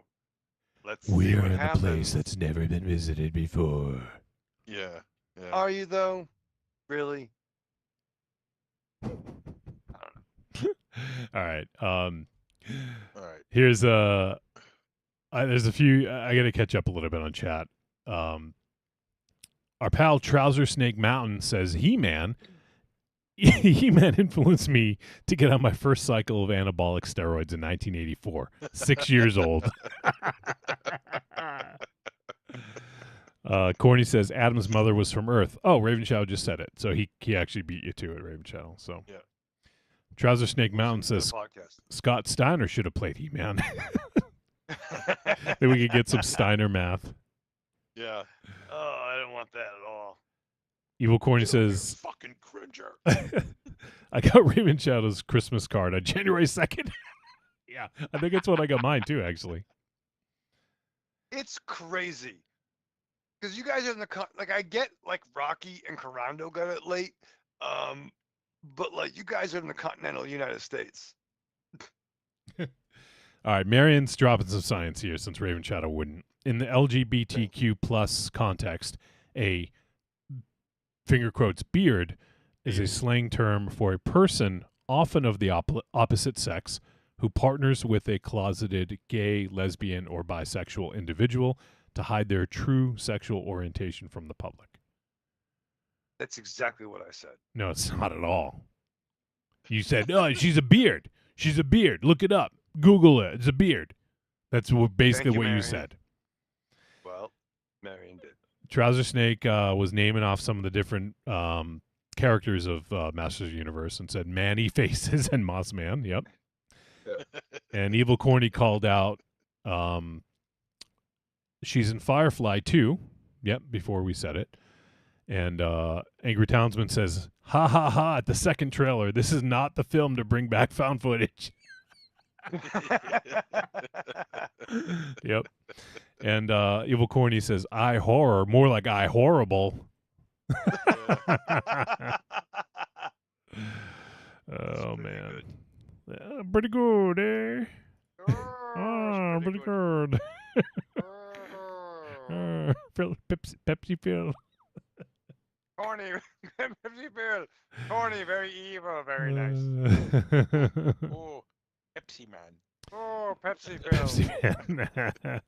All right, we should wrap this up because we got a movie to talk about, and we should get to that. So let's tell the folks where they can support us. If you guys want to, you can support us on Patreon, patreon.com/trickortreatradio.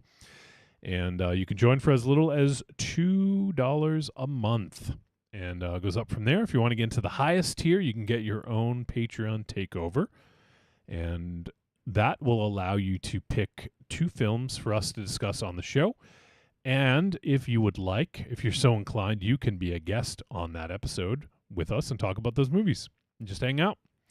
So we have a couple slots left. So if you want to get in for this year, for 2026, before we book them all, may want to get in on that. We're starting to schedule. We got our next one tentatively scheduled. It's waiting on a film to get released on VOD, so we'll find out when that will happen.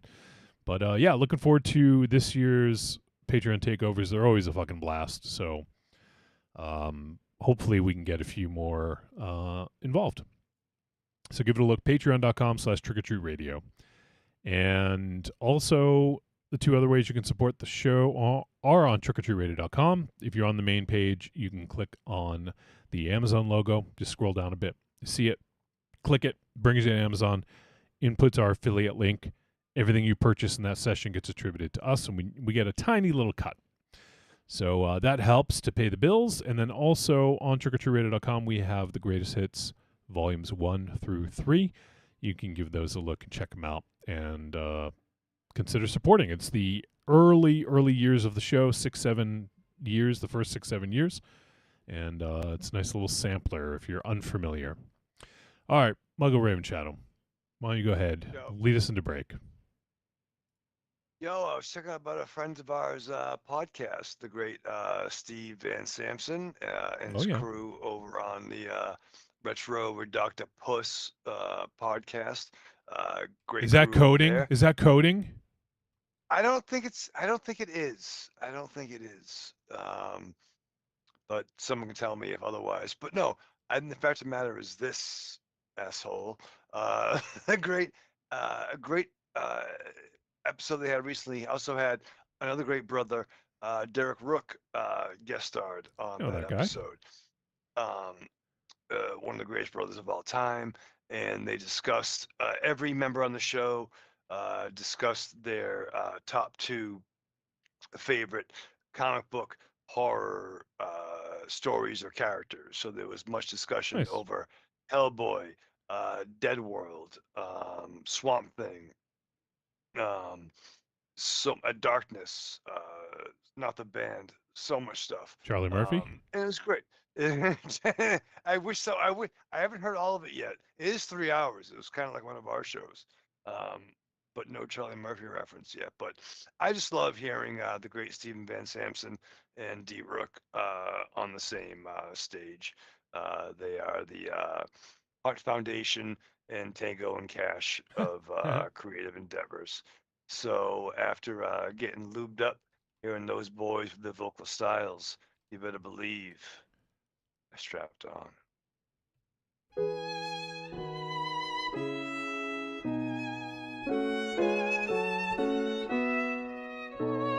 Guests of Trick or Treat Radio stay at the luxurious Raven Chateau, located on the back roads of beautiful Leicester, Massachusetts. Enjoy the wonderfully half-manicured lawn as well as roomy parking in the street. Enjoy fine dining in our antique home-style kitchen with all the Uncrustables and Rolling Rock you can consume, breakfast, lunch, and supper. Sleep in our beautiful twin beds with our unique cat hair, dog hair blend pillows, accompanied with our special DC, Marvel, and X-Pac motif throughout. And for a limited time, if you say Bombaleo when checking in, you'll receive 15% off your next stay. The Raven Chateau, where quality matters, and home to the world's largest urinal.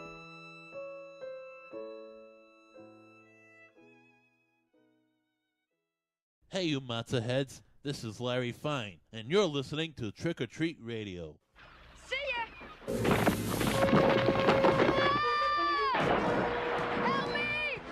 Somebody help me! Torpedo! Keep cool! Use your head, don't lose it! Open and close your legs like a scissor. Keep up a steady rhythm. Now cup your hands downward and move them in a figure 8 motion. I'm treading water! You got it! Never play around water alone.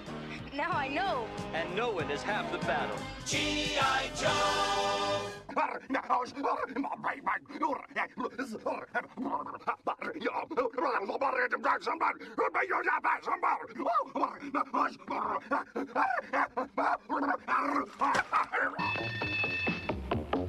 I'm tired of candy, tired of gum, tired of hunger, and food that's no fun. I'm tired of pretending I don't like spaghetti, but school lunch keeps me roaring ready and rock steady. Pizza, spaghetti, burgers. With Chow Daddy in your school cafeteria, it's the fun place to be for lunch. Desserts. Prolonged exposure to Trick or Treat Radio may result in one or more of the following ailments: dry cough, wheezing, runny nose, loss of teeth, ingrown toenails, jaundice, ear hair, fallen arches, scabs, warts, welts, abscesses, bloody stool, whitening of the gums, blurred vision, hot and tight bustle, excessive earwax buildup, collapsed lungs, alcoholism, Lou Gehrig's disease, shrunken testicles, severe acne, vertigo, clubbed feet, weight gain, weight loss, flared nostrils, swelling of the anal glands, urinary burning, protruding tail, kidney failure, and inverted nipples. If you suffer from any of these physical problems, seek professional medical assistance immediately.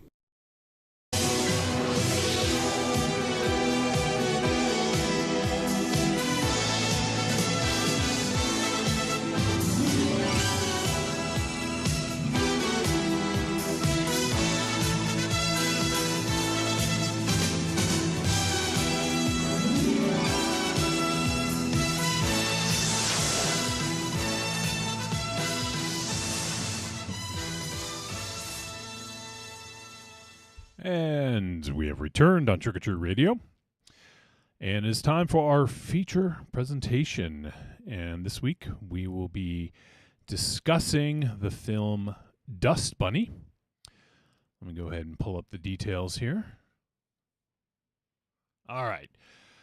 So, Dust Bunny is from 2025. It got a theatrical release, and it recently hit VOD this year.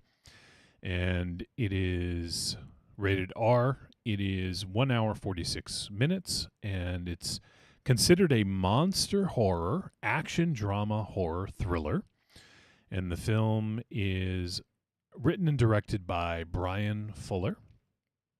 And it stars Mads Mikkelsen, Sophie Sloane, Sheila Atim, or Atim, probably, David Dasmalchian, Rebecca Henderson, Sigourney Weaver, and many more. I'll stop there. The synopsis: an 8-year-old girl asks her scheming neighbor for help in killing the monster under her bed that she thinks ate her family. All right, so we talked a little bit about Brian Fuller last week. I'll do a quick little update here, but he was mostly a showrunner and producer, creator for a lot of well-known TV shows. He did like Pushing Daisies, Star Trek Voyager, Star Trek Discovery, Hannibal, the TV series from 2013 to 2015, starring Mads Mikkelsen as well, American Gods, and Mockingbird Lane. He wrote the pilot for Mockingbird Lane, which I know MZ talks about a lot. Did you like that, MZ? It was different. It was a different take on the whole monsters, and really different take. Yeah. one that I was not prepared to accept. Yep. And it's easy to see why it failed the way it did. It was just not what everyone wanted. Yeah. And he also created the show Dead Like Me, which I never saw, but I know has got a pretty good cult following. Yeah. And also he did some episodes of Heroes. He wrote some episodes of Heroes, Raven Shadow. Oh. So this is his first attempt behind the camera as a director, though. As I said, he's mostly been a showrunner. And yeah, this is his first feature film. And yeah, in the film, let me see. I did everything. I did the synopsis and all that. Okay, so let's jump in. Let's do some first impressions, and we'll kick it off with you, MZ. Okay. Well, I had no knowledge of this film coming out, and when you gave the brief synopsis of what we might be expecting, I wasn't. You said it was going to be like a child's story, which it very much is. Mm-hmm. In fact, I think this plays out perfectly well as a kid's first horror movie. Fisher Price, my first horror movie. Fisher Price. Yeah. Yeah. I think this and Beetlejuice and yes can rest. I think this one is a little bit better though. Not better than Beetlejuice, but better for kids. Is what I mean. Yeah, it's really just language, I guess, in this, and maybe some horrific scenes, maybe depending on the child, I guess. Especially one that takes place in a bathroom. Yeah, based on perspective. Well, I mean, Beetlejuice drops an F-bomb in the first film, so. Sure, but it doesn't cut up a person. No, that's true.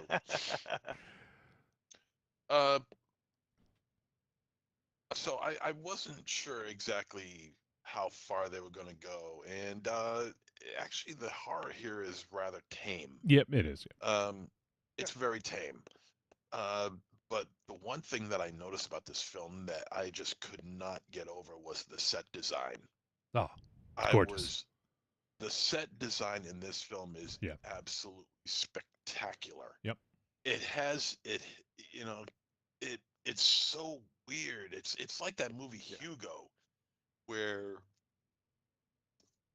you think you're in a certain period in time, and it turns out you're not. Not that that's part of the plot, it's not. But just the way the set design is in this film is absolutely spectacular. It gives a vibe of like 20s or 30s posh 20s or 30s, you know. And it's all designed. It's this apartment complex that these people live in. It's all by design. Everything is retroed and just antiqued, and it just looks fantastic. But there's some seriously pretty cool things in here. I wasn't, like I said, I wasn't sure what to expect. I wasn't sure how far they were going to take the horror. Like I said, it's pretty tame, but you got a decent story here. But the girl Aurora was Aurora. kind of get Aurora. Aurora. Aurora. That was a cute. You're not saying my name right. I love that exchange. Beautiful. Especially with Mads Mikkelsen of all people. Right. I mean, come on. Oh, he's so good. But there were things about her that was starting to get on my case. Was starting to annoy. It works well with a juvenile mind, but with an upstanding and mature mind like mine. Wait, slow it down. It's no, I will not slow it down. Okay. You know, I started noticing some personality cracks. That's it. All right. Raven Shadow, why don't you go ahead and give your first impression? So I mean, this movie was definitely impish and whimsical at times. I would completely agree with the visuals of this. Some things that came to mind was Beetlejuice, was the story in, was it not Poltergeist? Twilight Zone, the movie. The one with the child that can control his, but all the adults were scared of the child who could like fabricate. You're talking about that Twilight Zone episode of Right, but specifically the film Twilight Zone, the movie, where it was the child that had complete control over all his reality, and all those shots of like doorways, like fast shots of like close-ups and stuff. Yeah, the only thing I'm coming to mind is Twilight Zone. That's literally what I'm saying. That's what he said. Literally, yeah. I'm literally referencing the same thing that you're thinking of. Yeah, but you're not saying the title of it. You're just referencing. You're just referencing. He said the movie. He said the Twilight Zone, the movie. He said. Okay. All right. So yeah, so like elements of Beetlejuice, elements of Twilight Zone, the movie, trademark. Maybe a little bit of City of Lost Children at times, but and a little bit of the Professional without that really weirdness that I was a little worried about seeing that in theaters back in 1997. In the association with Matilda and Leon. Little fucking weird. This movie didn't have that. But like I was along for the fucking ride, man. And I'm gonna shoot straight up. I dug this picture. I love Mad Mikkelsen. Um, um, uh, I think he was completely wasted in the Doctor Strange movie, and the fact that he's not the true Doctor Doom is a fucking crime. But no, I think, and I'm also kind of done with horror being in the mind of the beholder at this point. You know what I mean? Like, don't make me work for it. Don't tell me, show me what the horror is. I'm talking to you, Babadook. I'm talking to you, fucking whatever the fuck. That movie with the TV that just, while the TV glows or whatever the fuck that shit is. Don't tell me I should be scared. Show me I should fucking be scared. I'm fucking tired. You're of it. someone who never read Penthouse forums. You just watched porn, right? Yeah. No, I did both. I did both. I assure you. Don't make I me was work there. for it. Yeah, don't make him fucking work for it. Don't make him use his imagination. Yeah. You'll make him angry. You won't like Raven Shadow when he's angry. Don't make me angry. You don't like me when I'm angry. Jesus. No. But I think we can all agree. No. I am not agreeing with you at all. I love films that leave it up to your fucking imagination. Yeah. I do. I'm with you on that 100%, except when it gets too much. Except when was I don't totally like out of it. it. And now he says Yeah. he's 100%. Yeah, now 100%. No, I'm with What's you. 0 of Listen, 100%? I don't know. What's 100% of 0? 0? I don't know. You know what I mean? I love a home run derby, and I love a fucking pitching duel. You know what I mean? But at the same time, don't make me have to figure it all out. What is Show me what? the mo- In other words, don't make you think. It's a first impression, Wolfie. Hey, I have no problem with that. I'm disagreeing with your impression. More of a I deep don't Russian know now. if you're supposed to. Raven Shadow's first depression. First of all, this is not my first impression. Ha! But no, Very good. ambition was whimsical. Magic, problems, into it. Okay. All right, you done? I feel like quantified, but apparently Wolfie's telling me to go fuck myself. No, I'm not. You just you were just saying you don't like movies that like make you think. And I want to make it clear Raven Shadow does not speak for the rest of the hosts of Trick or Treat Radio. Or No, its I think affiliates. no. I'm saying there's been a lot of movies where you gotta fucking try to figure shit out. Like, Yeah, is that's there pretty really cool. a monster in the house? Right. Or is it just a leaky basement? You know what I mean? Like, sometimes I just want to know, is there really a monster? And there's a monster. I want to see the monster. Raven Shadow, you wrote this movie because it's like a cross between a monster and a mobster. A mobster. A monster.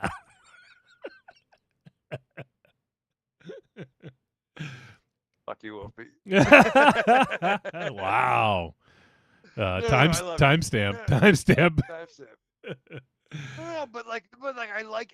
Oh shit! Is there really a monster, or are they? She got problems that we haven't seen yet.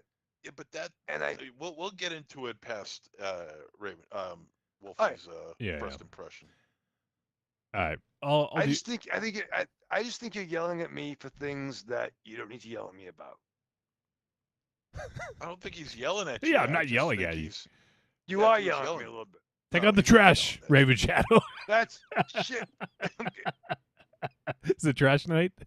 I'm getting trauma. Yeah. PTSD. Stop it. Well, what's your first impression, Wolfie? All right. So, the first thing is you guys commented on already, but this film is fucking gorgeous. It felt like a fairy tale because of how it was like thoughtfully framed, how there was like, I don't even know what to call it, like filigree or like just interesting designs on the side of a lot of frames, which Tanya pointed out is like folk art. And this film was, oh shit, I forget what country. It was in Canada, filmed in Canada, and it wasn't Turkey. What was let me see. Look it up real quick. But I think it was probably indicative of the country, because if you guys looked at the credits, you would see a lot of like the names were let me see if we can find out. Where is it? Budapest, which is in Hungary. So a lot of Hungarian art, because if you look, there was like so many Zoltans in the fucking credits. I don't know if you guys noticed that. Right? Yeah, yeah. I saw like too many 7 or it was too many Zoltans. Yeah. too many Zoltans. With guns in their hands. well, I don't know about that. With pens in their hands because they're artists. I With think. pens in their hands. Yeah. Right, right, right. So yeah, it's I think so. I think that was a lot of like Hungarian. I don't know. I'm making a guess here, and that it was Hungarian sort I'm of well like Hungarian. What do you think of that? folk art. Write that down just in case. But yeah, like this had.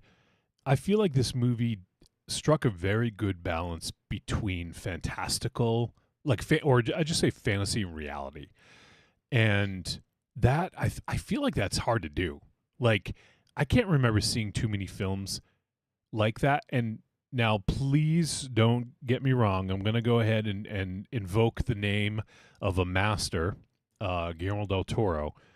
He does this exceptionally well. He does fantasy and reality. Take a film like Devil's Backbone, or, well, maybe not quite so much Devil's Backbone, but Pan's Labyrinth for sure.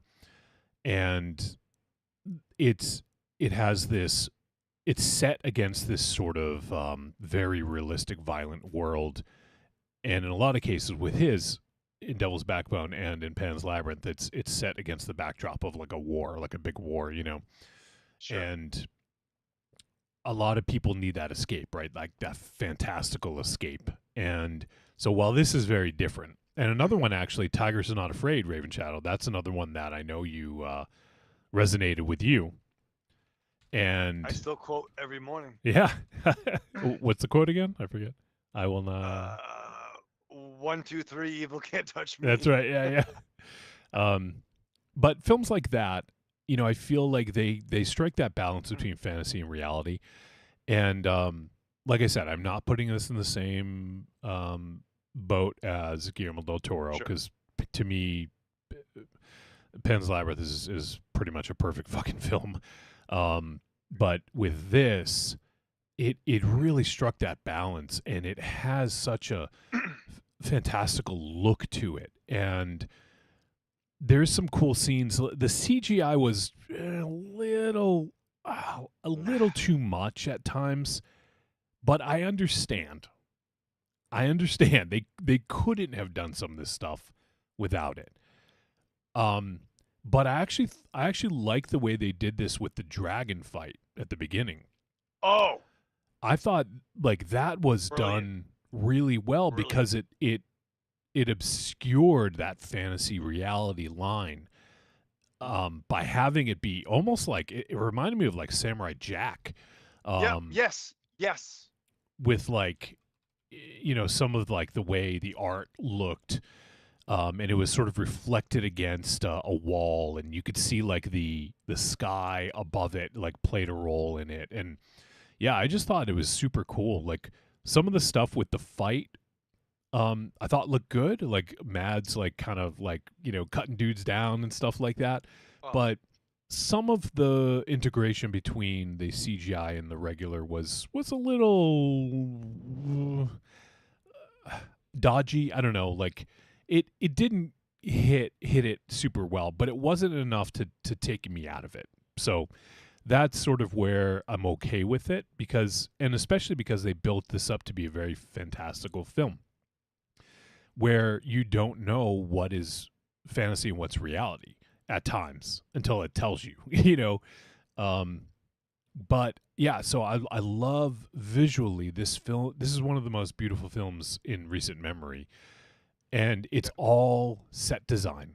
Like the set design was amazing. The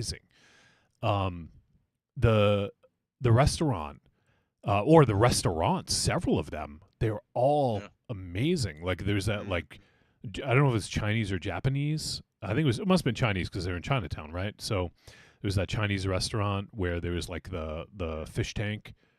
That was gorgeous. There was the one. The scenes with Sigourney Weaver or some of my favorite scenes. she was fucking awesome in this. She was fucking was awesome. Awesome, beautiful, powerful. Yep.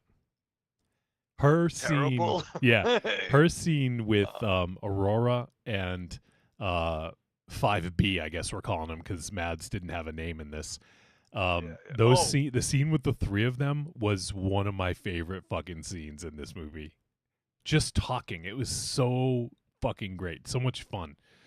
But I thought she was great. She was so fun in this, and she didn't have a ton of scenes, but she was great. And David Dasmalchian, also not in it very much, but his scenes were fucking great. So I think the cast was used like really to their fullest. And so the girl Sophie Sloane, who played Aurora, I thought she was great too. Like there was some pretty decent range at times, you know, and I think this movie did a good job of conveying its story without being overly sappy, you know, like even a scene where Aurora and 5B like hold hands. Like there's a scene where they hold hands. And you think it'd be like a little sappy, but it was very fitting and it was very like endearing, you know? So yeah, I think it's a very cool, interesting film. And I agree with MZ, there's really not much horror to speak of here. It's a film that's it includes a monster or the idea of a monster. So, immediately you typically would put that in the horror kind of bucket.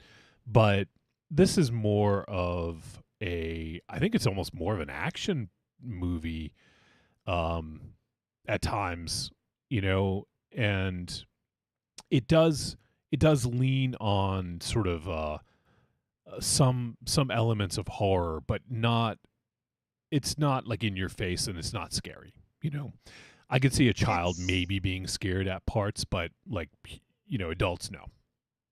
It's traditional horror of the monster under your bed. Yeah. And that's when the lights go off and the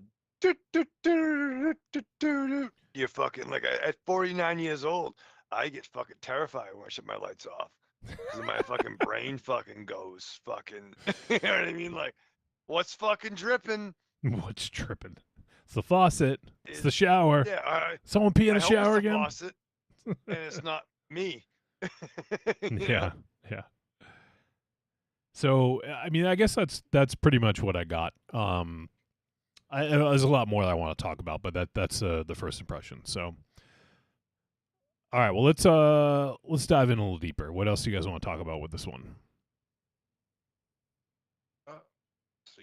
Well, you talked about how this is an action film. I didn't see this film as an action film. I mean, if there's action sequences, something out of this, there's action sequences. That's kind of what I was. But I wouldn't exactly. I mean, even the action in here is a little tepid. Sure. It didn't. It tries to. I mean, I guess for the adult in me, it tries to. There's an adult in you. You know what I mean, where it tries to fulfill that horror and action balance without reaching even close to its full potential. Of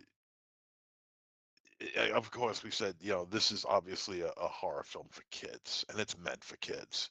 The girl who plays Aurora, I did love that exchange between the two of them where he keeps on mispronouncing her name, and it's like you don't even know my name. Little girl. I'll call you little girl. Yeah. Call you little girl. Vatu Varata Nectar. I mean, here she is. She wants to. She is a very odd child, and I imagine that, given the past that she's had, and we learned about that as the film goes on. Because I mean, she steals money from a church. That was fucking awesome. That scene. Her her parents die early on, and she really has very little emotion about it. I mean, she may as well be Aurora Trump, you know? Oh no! Well, slow Please, it down. please, please, Slow it please, down. Jesus! Slow it fucking Do down. not Slow it invoke that fucking down, name, asshole. please. Jesus. I will. I will. No, No, don't. Because that's the first thing. Don't. Yeah. Well, it's too late now. Well, I know shit. Don't do it ever again. Trump, Trump, No Trump, shit, Trump, Trump, Trump, What? What the fuck is Wow. wrong with you? Timestamp, Wolfie. But I mean, she steals money from a church. Her parents, who pass away, she has very little care about what happened. She's curious, but is she overly devastated over it? No, not really. Um, but the thing that caught my attention with her was with 5B, when she was talking to 5B. She's invoking, she's requiring his services because she caught him slaying a dragon. In a scene that was really odd to begin with for me. She's out on the terrace sleeping because she can't sleep in the room because the monster's under the bed, so she sleeps on the terrace. Then she just gets up and follows this guy. A little creepy and unusual for me, where you get a little kid wandering through midnight through Chinatown and to follow this guy. I want you to keep going, but you're missing an important element where she makes the wish on a star. Like she makes a wish on that, and that's why she follows Mads. Yeah, that's true too. You know what I mean? Yeah, no, I get you. But the thing that catches my attention is, all right, so she hires this guy and gives him money that she stole from the church. That's and fucking dope. And hey, you know what? Churches need to be gone. Anyway, I love you so much. So she hires this guy, and the problem here is that she knows so much about what's going on with the monster under her bed, and she could tell him everything. But you know what she does? She doesn't do that. She dribs and drabs, like she'll only pass out the information when it's absolutely necessary. And I'm saying to myself, man, if that isn't just trying to pad out the time and just try to keep the story going. I feel like if you really want to get rid of this thing, you would give him all the information you got. You guys suck. Instead of passing out the information. Why you guys? Why you guys? I've yet to say. Sisu 2 weeks ago. You get hung up on the dumbest shit. This is a fucking movie. It's a fucking movie. Yeah, it is a movie. This is not real life. It's not real fucking life. It's a fantasy movie with a little girl where it's from her perspective. It's an 8-year-old fucking girl. We're watching from her perspective. She tells what is relevant to the situation at that moment. That's not very smart. But she's a girl. She's a little girl. What's she gonna do? Give a fucking info dump? Info dump. Oh, well, when I was rob money from a bank, she's not a smart bank enough to tell a church. I meant to say, but she's not smart enough to tell the guy everything he needs to know in order to stealing from a church is not smart. That's actually pretty fucking dumb. She just runs out with the collection plate. It's not smart. It's the way she did it. I mean, it's fucking funny. But I think she was punk rock for that. I agree. That was cool. Yeah. And don't be you guys. Listen, I know I was out of my fucking mind. I still stand by. Nope. Nope. Moratorium. Do not even mention it. It was too long. I agree. I don't agree with MZ. Oh, what a shock! Do you want a fucking medal? There, I don't. I agree with Wolfie. I disagree with MZ. What a shock! Gee, really? That's number what 2,000 on the list of things that you agree with him on and not agree with me on. You're a cocksucker. You know that. continue, MZ. Go ahead. Go.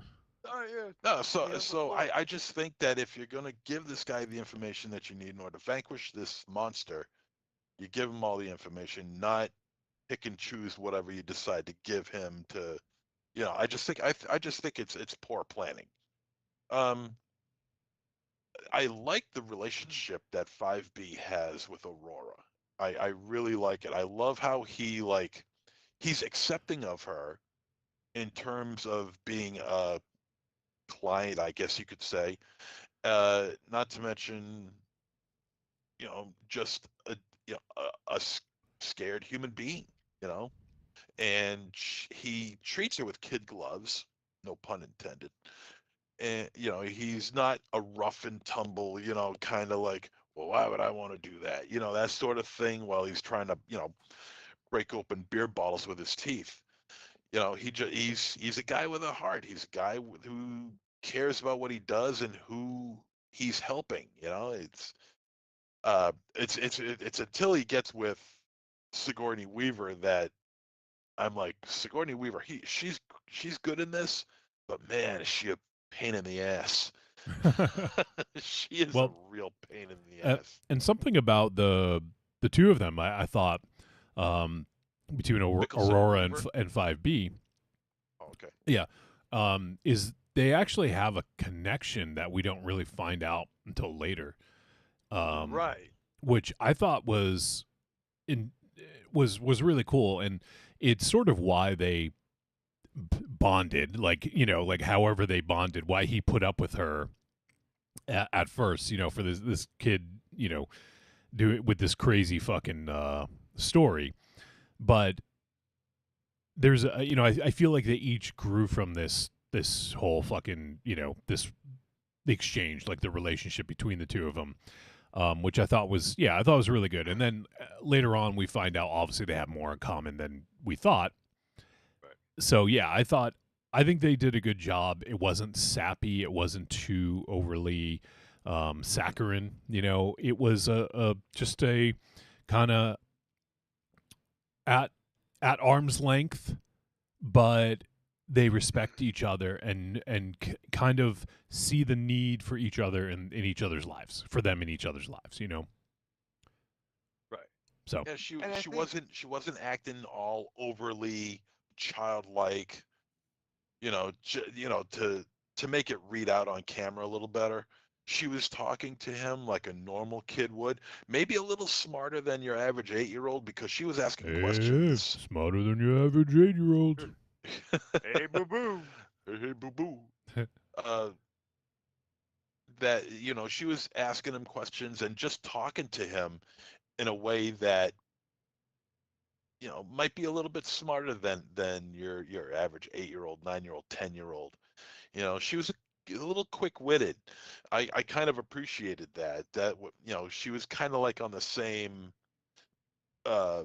verbal, I don't want to say mentality, but quickness, I guess you could say, between the two of them, and that kind of put them on an even playing field. Mm-hmm. I think he was surprised by her level of street smarts. Like I she agree. knew Yeah. how to deflect a little bit, and I watch movies now with the subtitles on because I'm at that fucking age bracket.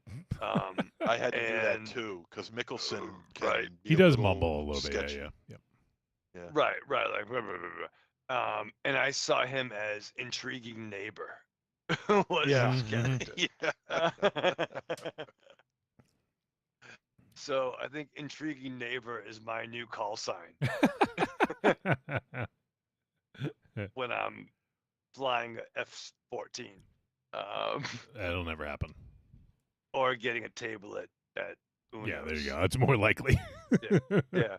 Can I have intriguing neighbor, please? Party of 17. But I think he's like, do I gotta fucking kill this fucking kid? And she was like, yeah, you fight monsters. I have a monster under my bed. Help me. What do you mean by monster? Right. Because the definition for monster is different for him than it is for her. Yeah.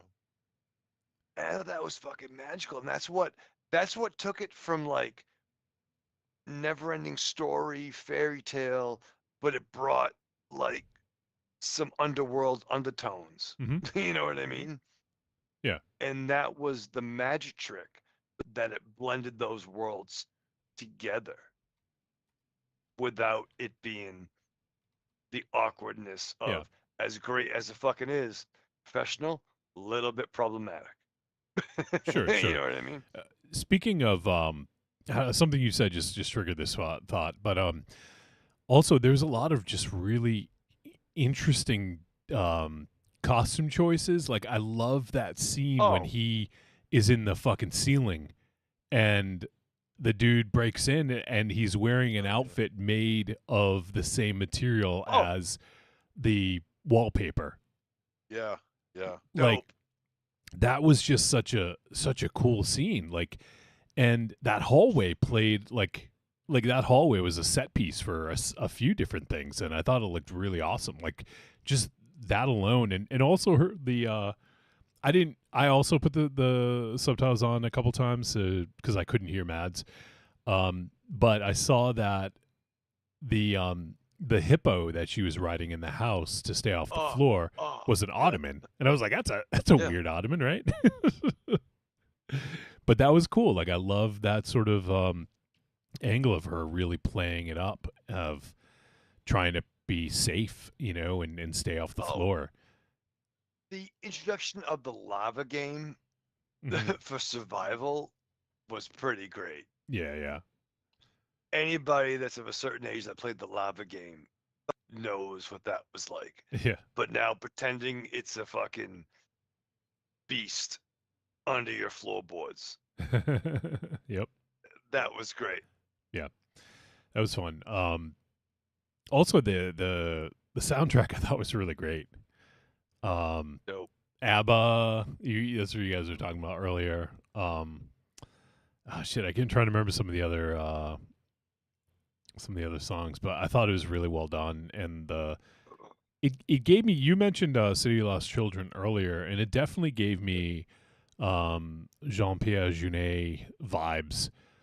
He did Right. Amelie, City of Lost Children, Delicatessen, some of my favorite movies of all time.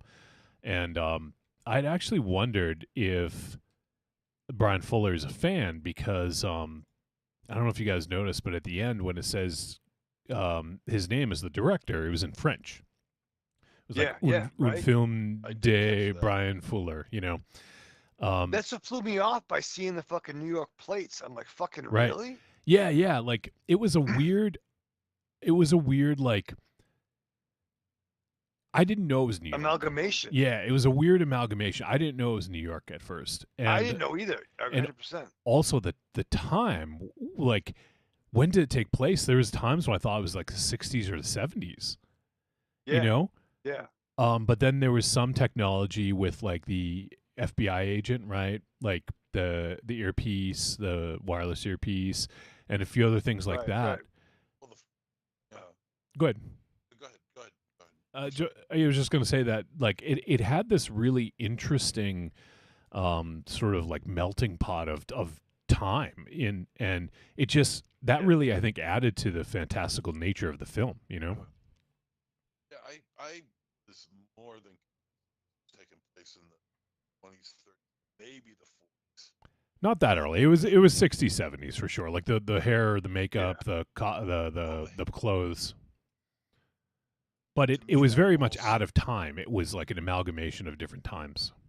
Yeah, well, that was what was throwing me. MZ, your mic is too far up. I can see I can't hear you very well.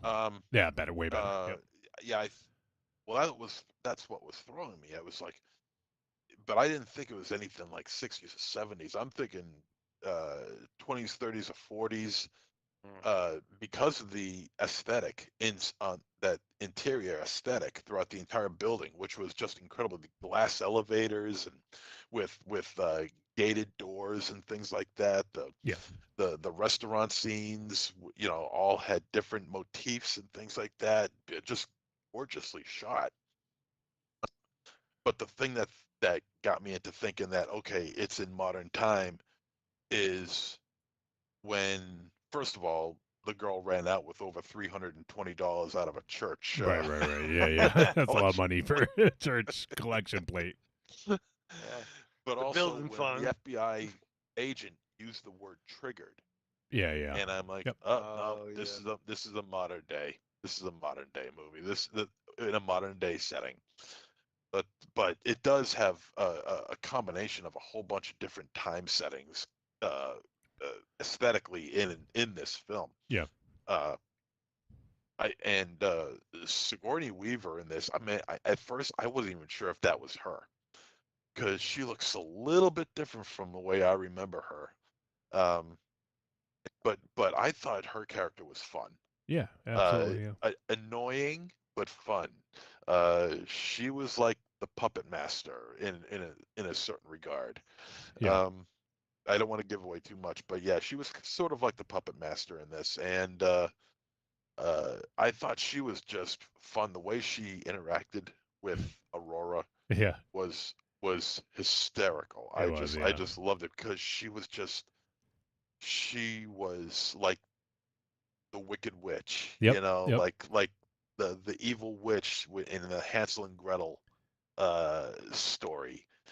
And I'm gonna throw you into the oven and eat you and stuff Yeah, like that. yeah. She didn't go to that extreme, but it was along No, it's that idea. Yeah, it's a good call. Definitely had that. Like, I could see her saying something like that with the way that she Yeah. played that character. Yeah. Yeah, she was great. She was great. And David Dasmalchian, Yeah. who I fucking love. I know. love that guy. I fucking love that guy. And he has the mustache on. He's got like sort of like an Inspector Clouseau type of vibe going he on. does, yeah. But he's all decked out in black, and he's got this way about him that he doesn't have like a strut or anything, but he exudes a lot of confidence that he is going to put an end to all of this. And there's some shots with him that look absolutely fantastic. There's a silhouette shot where he's with like 5 or 6 other people. Oh, yeah. And the light shining in the background, and he's got the coat on and everything like that. The flak jacket, I guess, or something on that idea of what he's got, and he looks really, really good. But there was this one scene where he's in the Chinese restaurant, and he's talking to 5B yeah. and Aurora, and there's a couple of shots of this where they show him at an angle. Oh, yeah. It was like a hard angle from up high, right? Right. And I think that was just to accentuate the angles on Desmalchian's face, because he does have a somewhat of an angular face. And I think the idea was to accentuate that, to show, because it shows like people with a round,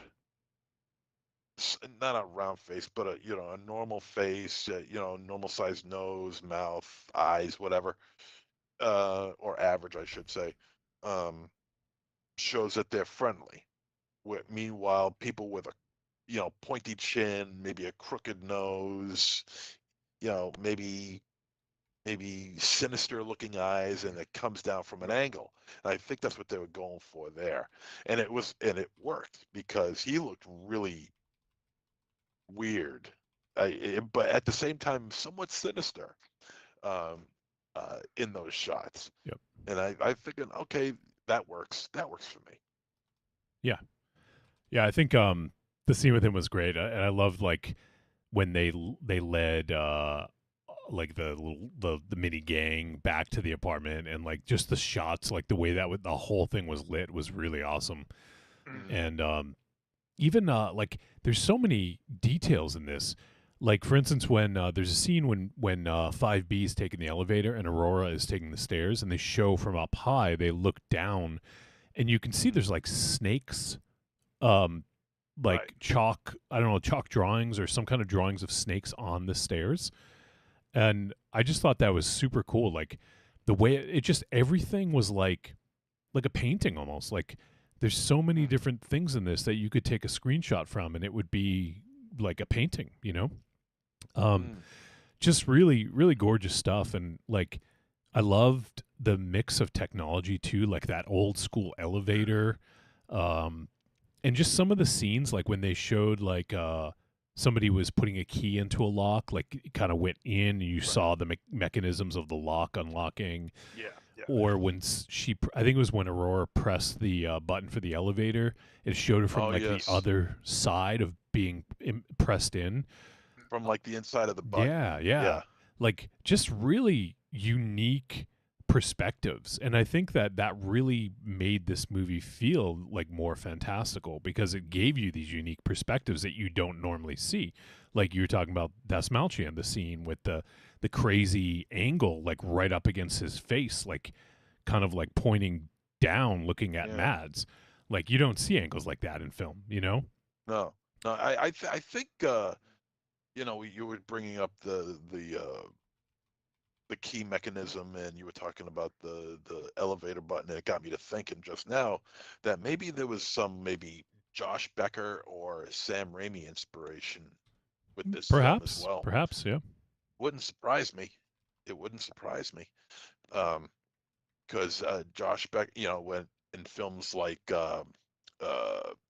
Intruder, or even some early Argento, you would find something like that, Yeah. That's a good call. in Four Flies on Grey Velvet, or even reminiscent of the scene in Opera with the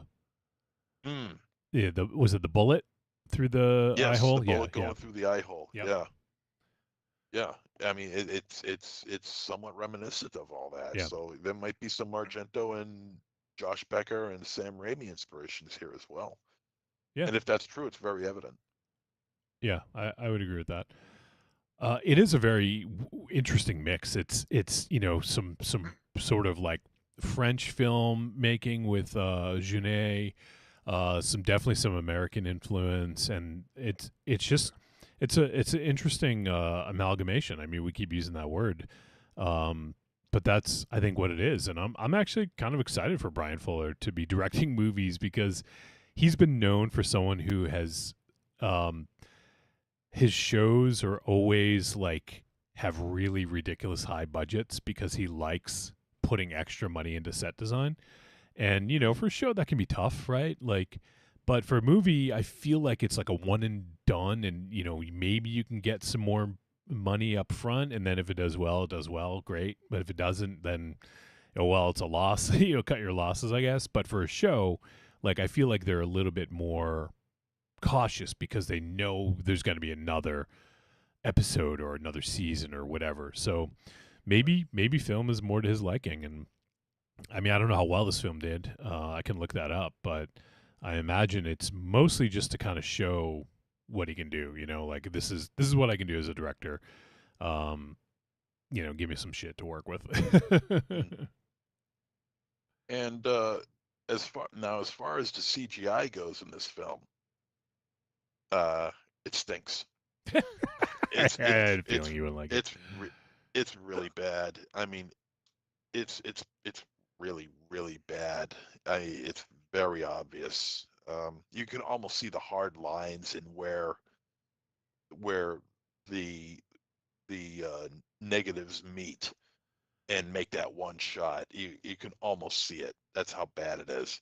I mean, I didn't notice that, but I don't know.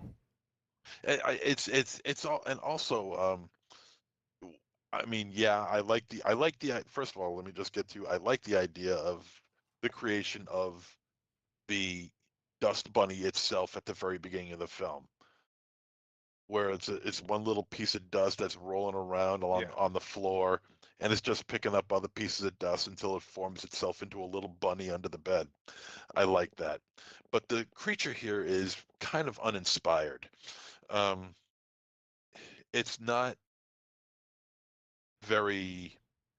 It's not scary. It just doesn't seem like there's a lot of thought put into it. It was more Muppet-like, I believe, and I think it was supposed to be a little bit silly like that. That's just my impression.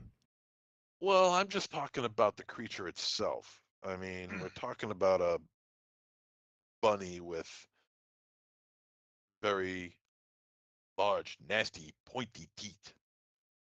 Yeah, he looked kind of like a Wampa meets with that guy from the Muppet Show with the big fucking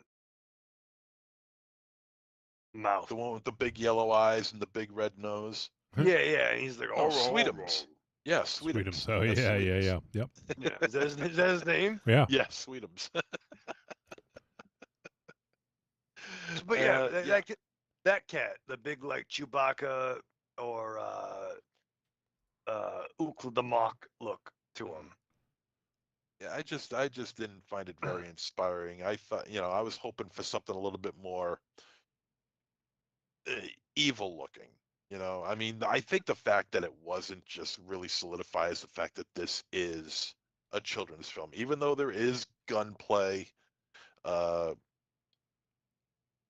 no real, no blood at all. There is violence, but there's a no little blood. but not much. There's that scene in the beginning when he's bleeding and he keeps wiping up his blood with his sock. I actually thought that was pretty fucking awesome. Yeah, that's true. That's true. I forgot about that. So very little, yeah. Yeah, but I think the creature could have had a little bit more attached to it. Yeah. I felt it was disappointing. And you know what? Like, it probably was a budgetary thing, but I think I'm better with making the creature a little cartoonish and silly over trying to make it super realistic and scary and then having that fail, because we've seen that before, where it just it really is kind of sad, but in this it's like, okay, well, they were going for something a little bit cartoonish and a little bit silly. The concept of a monster under the bed is, it is what it is. It's a like a children's creation. And I feel like it was represented in a way that Aurora would have imagined it. That's sort of why I was okay with it. If they tried to make it super scary and realistic, then it wouldn't have worked. Right. Yeah. The tone would be off. Right. The tone would be off. So for me, because it's a child who had wished for this and imagined this, to me that works better in this sense. Yeah. I'm trying to think. There's a few other things I wanted to bring up. I did look it up. This movie didn't do very much box office. It made just under $1 million as of January 4th. And I think it hit VOD shortly after, so it probably didn't make much more. It just made just under $1 million worldwide. It's not bad, but it's also not good. I don't know how much it cost to make this movie, but I can't imagine it made its money back, because I feel like this movie probably, just even with the stars itself, probably cost more than $1 million. So yeah, it does have a big budget feel to it. Not it does, a super big budget feel, but yeah. I mean, I don't know what the budget on this was, but it feels like it's got a hefty price tag on it, just by the way it looks, because it's shot really well, and it really gives a lot of the rich colors and the greens and the yellows and the reds and the blues and all that other stuff. I mean, it just pops, and the lighting, it just makes it even better. I mean, it does look like whatever the cost of this movie is. I tack on, I don't know how many more million, but it certainly feels like a big budget film just based on the way it looks. Yeah, I agree. I'll see if I can find the budget. It's not listed on Wikipedia, so I'll try to find it though. All right, what else? Anything else you guys want to bring up about this? I got nothing. Not really. Let me see. Budget. I see. I'm seeing different numbers, so it's hard to say. Yeah. Go ahead, I can't Ribcho. shit on the special. I can't shit on the special effects on this. I mean, were they Russo brothers in an Endgame or multi-million-dollar fucking. No, it wasn't that. I can't imagine Mads Mikkelsen or some of the actors in this picture demanding their allotment, their entitlement. Yeah, I'm sure everything, you know what I mean? Like, I'm sure this was more of a passion project than a franchise.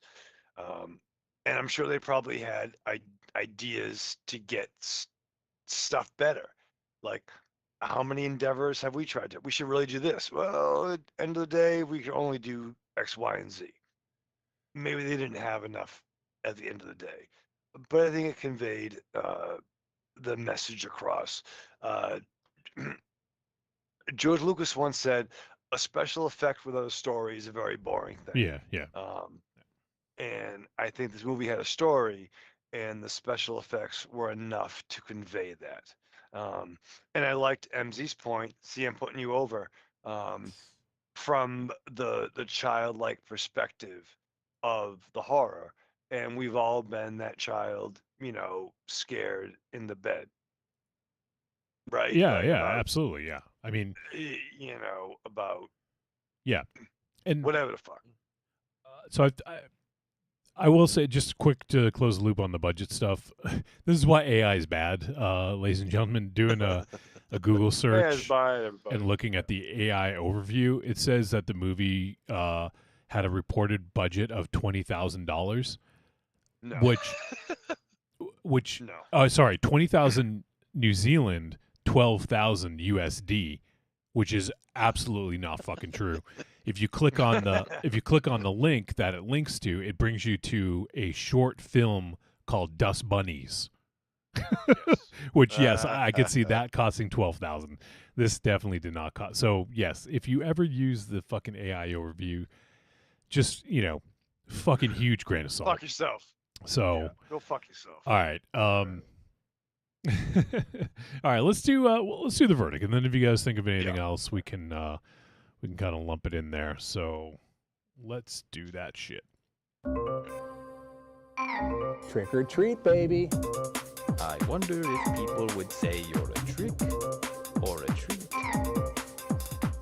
Trick or treat, motherfucker.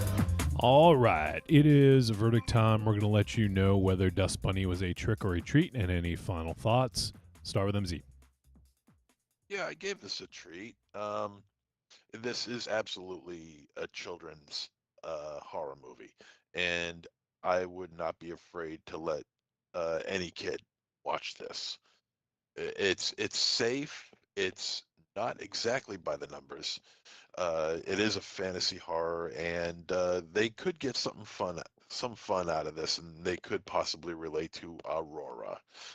Mads Mikkelsen and his relationship with Aurora is fun to watch. You could see it growing. The second they meet up, you could tell that they're going to have a decent friendship together. And Sigourney Weaver is a lot of fun in this too, and David Dastmalchian he's just fun in everything he does. He's just amazing. I just love watching that guy. The set design in this film is the real star. Yep. It looks absolutely stunning. Yeah. And if you don't believe me, you haven't seen this. So, check it out. If you love set design, this will be your milk. Believe me. The CGI stinks. They do make it an interesting concept of having the floorboards bubble underneath. Yeah, I thought that was a good decision. Yeah, because it was. Yeah. It was. It's more than just creaks and growls. You actually see physical floor movement, and the way it just bubbles up, and it's really cool the way they do it, and I appreciate that. I just wish the final product, being the Dust Bunny itself, be a little bit more original and maybe a little bit more terrifying. But I'm going to give this a treat. is worth a watch. Maybe only one watch, but if you watch it more than once, make sure it's for the set design, because that is spectacular. All right. And let me read the chat real quick. Creepy Girl popped in. What's up, Creep Girl? Hey, And girl. she says, I love Mads Mikkelsen, but I did not like him in this movie. His character felt awkward. Wow. Even Sigourney Weaver didn't feel right in this. The little girl was amazing. All right. Okay. And James Ellis says, you should see Sigourney do Shakespeare. Oh, my stars, you will want a nap. God. All right, Raven Wow. Shadow, go ahead. Let's hear your verdict. I can't follow that. Nope. Watch Raven Shadow do Shakespeare. He's too thick for that. Yeah, fucking, Horace, I knew you, fellatio. You know, fellatio. Fellatio Sands, your favorite actor. Fellatio's is not only an opera. Whatever the fuck. Are you coding, money Raven Shadow? I'm not. I don't even know what I'm supposed to do anymore. I'm trying. Is Shakespeare your beard? Shakespeare. Yeah, my beard is Shakespeare. Yeah. You know what I mean? He's a fucking playwright. If he was alive nowadays, he'd be doing fucking sitcoms on the fucking WB. What are you gonna fucking do? WB. Big ups. And WB. I think all the money on this picture was where it needed to be, right? Like, maybe the imagination budget wasn't where you wanted to. What are you gonna fucking do? You can't make an omelet without breaking a few eggs. Is it Fisher Price my first horror? Sure, but I think 12 to 13 plus. You know what I mean? Like not 6. MZ, slow it down. But they do. Let me just add, like, there's a scene. They don't really show it, but they do hang a body and drain the liquid, the drink the blood, and then talk about chopping it up. Yeah, I mean, this ain't completely fucking Nickelodeon. You know what I mean? This ain't fucking. There's some shit here, but I enjoy this picture, a lot.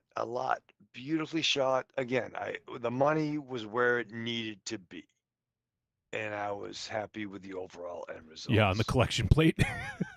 On the collection plate. Yeah. No, anytime anybody rips off the church, I'm a fucking Marski for it. I'm fucking with that.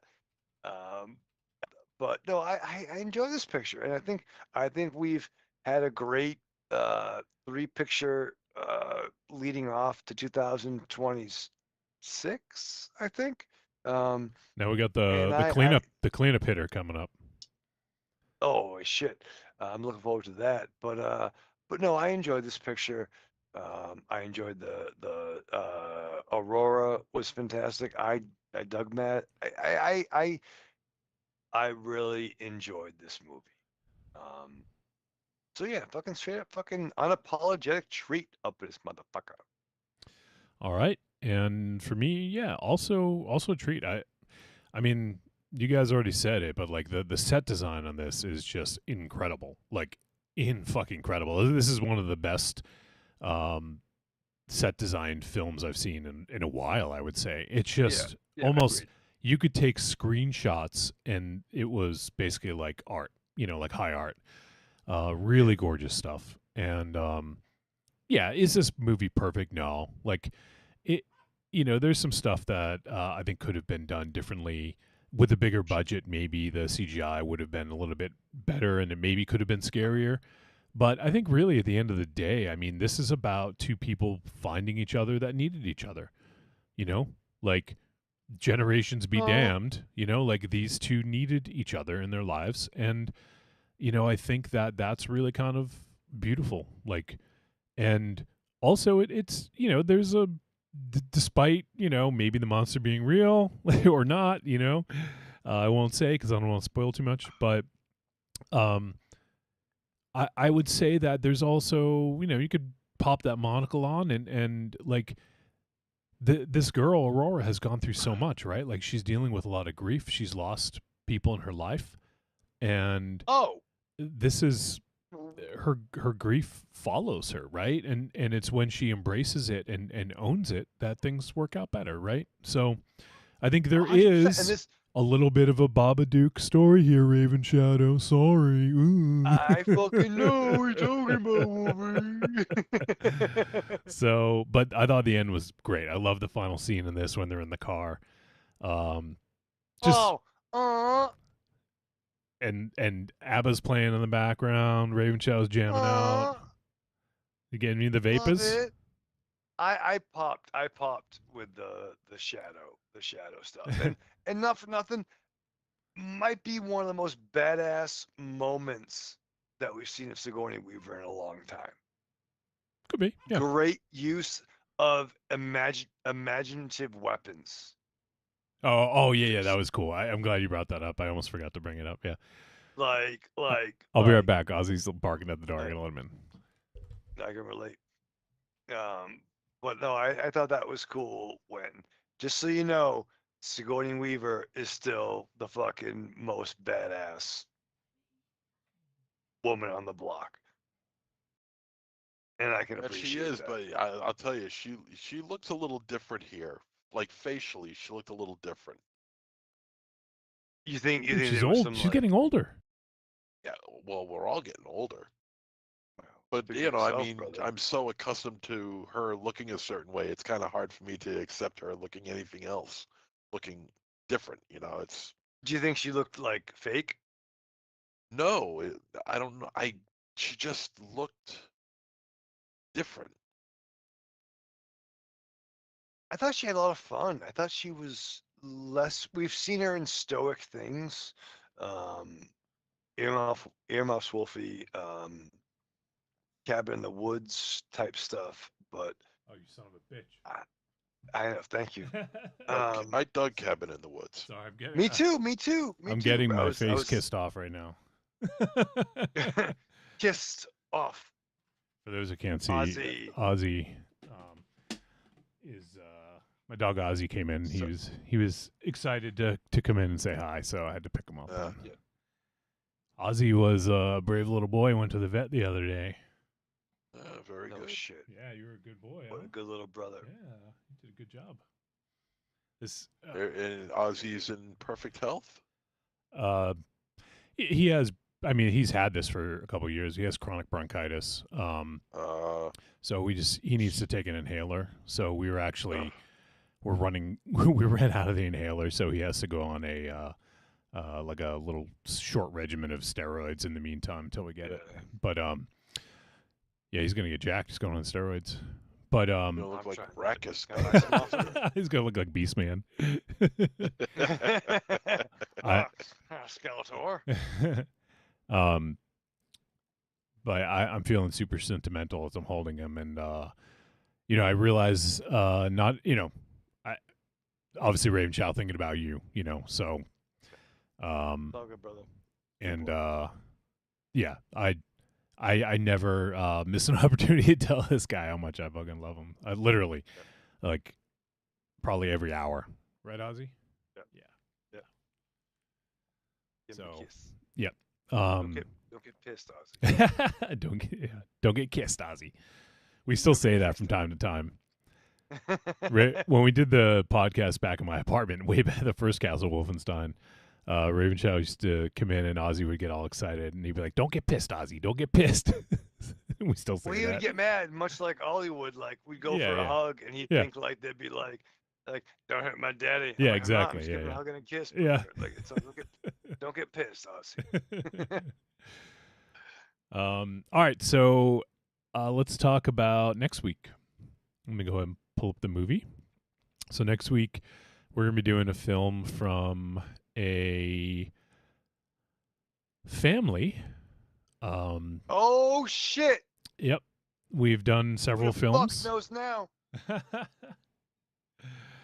We've done several films from this directing. I don't even know what to call them. Like Collective.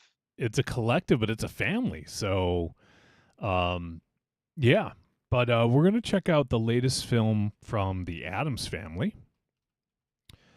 and the name of the film is Mother of Flies. Yeah, It is 92 minutes, folk horror, and it's going to be released on Shudder. Raven Chat, you got to get over that folk horror thing, man. I'm fucking trying. Comes out January 23rd on Shudder. So tomorrow it'll be out on Shudder. And it's directed by the Addams Family, obviously John, Zelda, and Toby. And it pretty much just stars them, and also Lulu Adams, like the other daughter, is also in it as well. And this one definitely kind of gets into some paganism and witchcraft and stuff. So looking forward to this. I've heard some good things. So we will check out Mother of Flies from the Addams Family next week. And yeah, it's on Shudder. It'll be on there tomorrow. So give it a watch and let us know what you think. Send a voice message to podcast@trickortreatradio.com.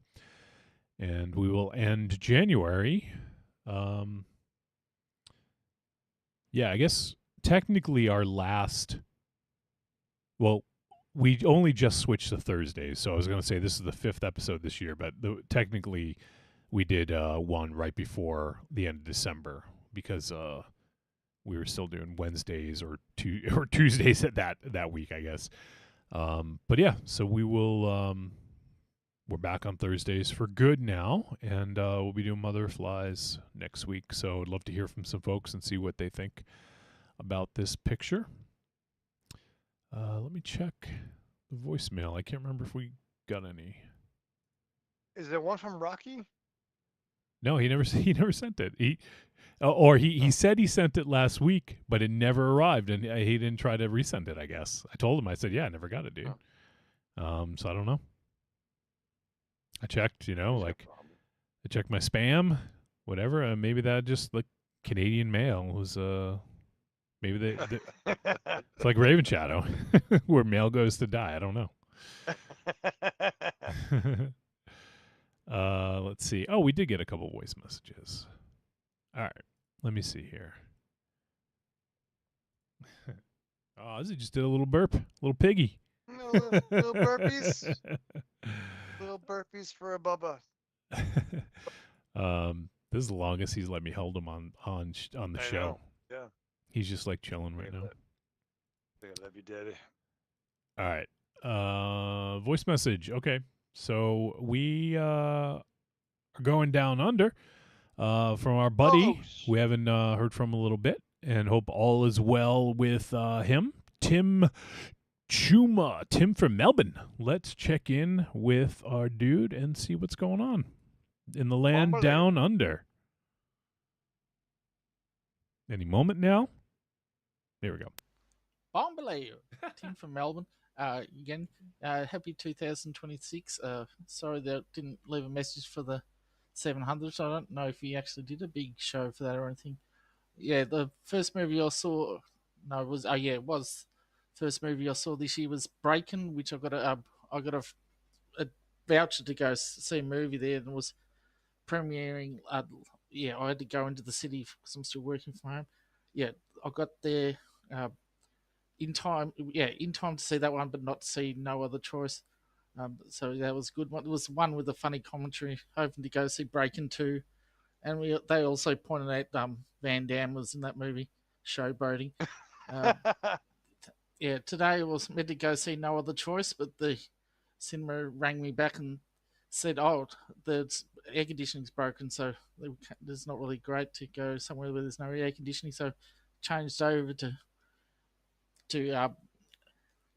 Bone Temple. So yeah, it was above the A-lister tier, and then I went down to the club where I got a membership as well for dinner. It's pretty good. Yeah, so I can't really speak much about Bone Temple, but yeah, take drugs. That's a message of Bone Temple. But yeah, no, it's really hard to speak about it without spoiling it, even more than the 20. Oh, we got a part 2. Raven Shadow, that's good advice. All right, take drugs. Yeah, take drugs. Lots of them, right? That's what I tell the kids. Stay out of school. Yeah, stay at school, take drugs. All right, let's school, take drugs. Like it was still legal. Never say no. Safe sex is for wimps. Always save yes. Yeah, no. Fucking raw dog that shit. Jesus Christ. All right, here's part 2 from Tim Chuma. Whoops, yeah, got cut off. Yeah, looking forward to some more movies this year. There's the Melbourne Cinematheque's got some movies I want to see in about May, June. Do have to book those, and it's part of the Cinematheque. You have to book like 3 weeks of tickets minimum because it's like a membership for classification reasons. It was the Johnny Toe season, which somehow they've got a lot of the bunch of his films in the National Film and Sound Archive that have all been junked. Yeah, some good ones there. Tony Lung one, and they got the Weekender, 1986 Weekender for Monster Fest as well, with a bunch of interesting stuff from that year. Yeah, I'll see what's happening. I'll try not. I've got other major surgery supposedly to do this year. I'll see what's happening with that. All right, thanks. All right, Tim. Always great to hear from you, man.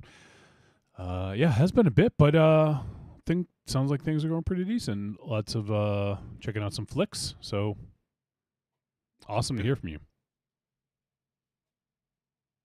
Was it Bone Temple? I think Mary and I are going to try to see that in theaters.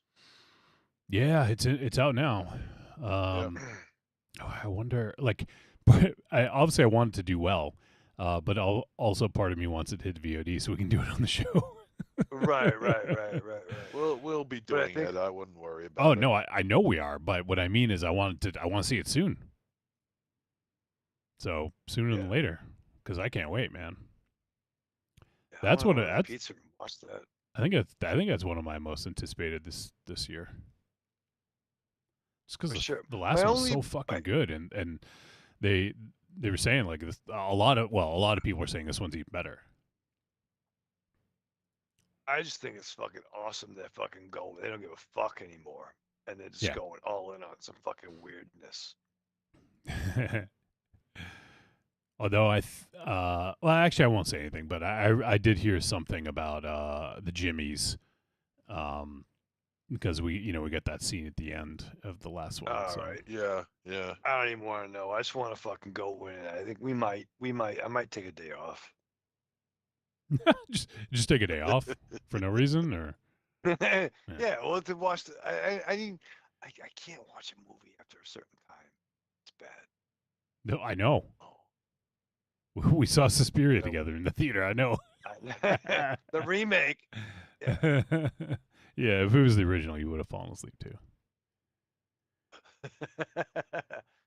Motherfucker falls asleep during Suspiria. All right. Ozzy's fucking running amok, not giving a fuck. He is. He's he wants me to come out of here. Is what he's like. Come on, let's go hang out with. Let's go hang out with Mom. Go on. All right. Well, that's pretty much it. So, anything else you guys wanted to mention before we wrap things up here? Nope. Not really. Okay.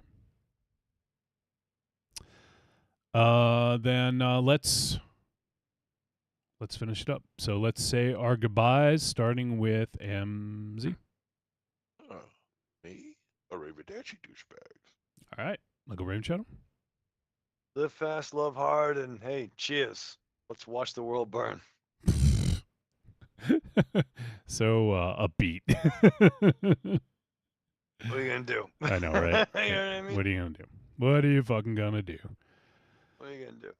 All right. So, yep, that is going to do it. Let me get the stuff going here. All right. So, yeah, we appreciate you guys tuning in, hanging out. If any of you guys do happen to check out Dust Bunny and want to leave us your thoughts, send them our way. Podcast at trickortreatradio.com. Feel free to like, subscribe, smash that bell for alerts, Raven Shadow. Oh, smash that subscribe button, brother. Yeah. And, yeah, next week, come back and join us. We're going to be doing Mother of Flies, the latest film from the Addams Family. Looking forward to that one. And, yeah, as always, we love hearing from you guys. We want to send in a voice message, podcast at trickortreatradio.com. And that is going to wrap up this. And, yeah, stay safe out there and avoid the fucking idiots. All right. See ya.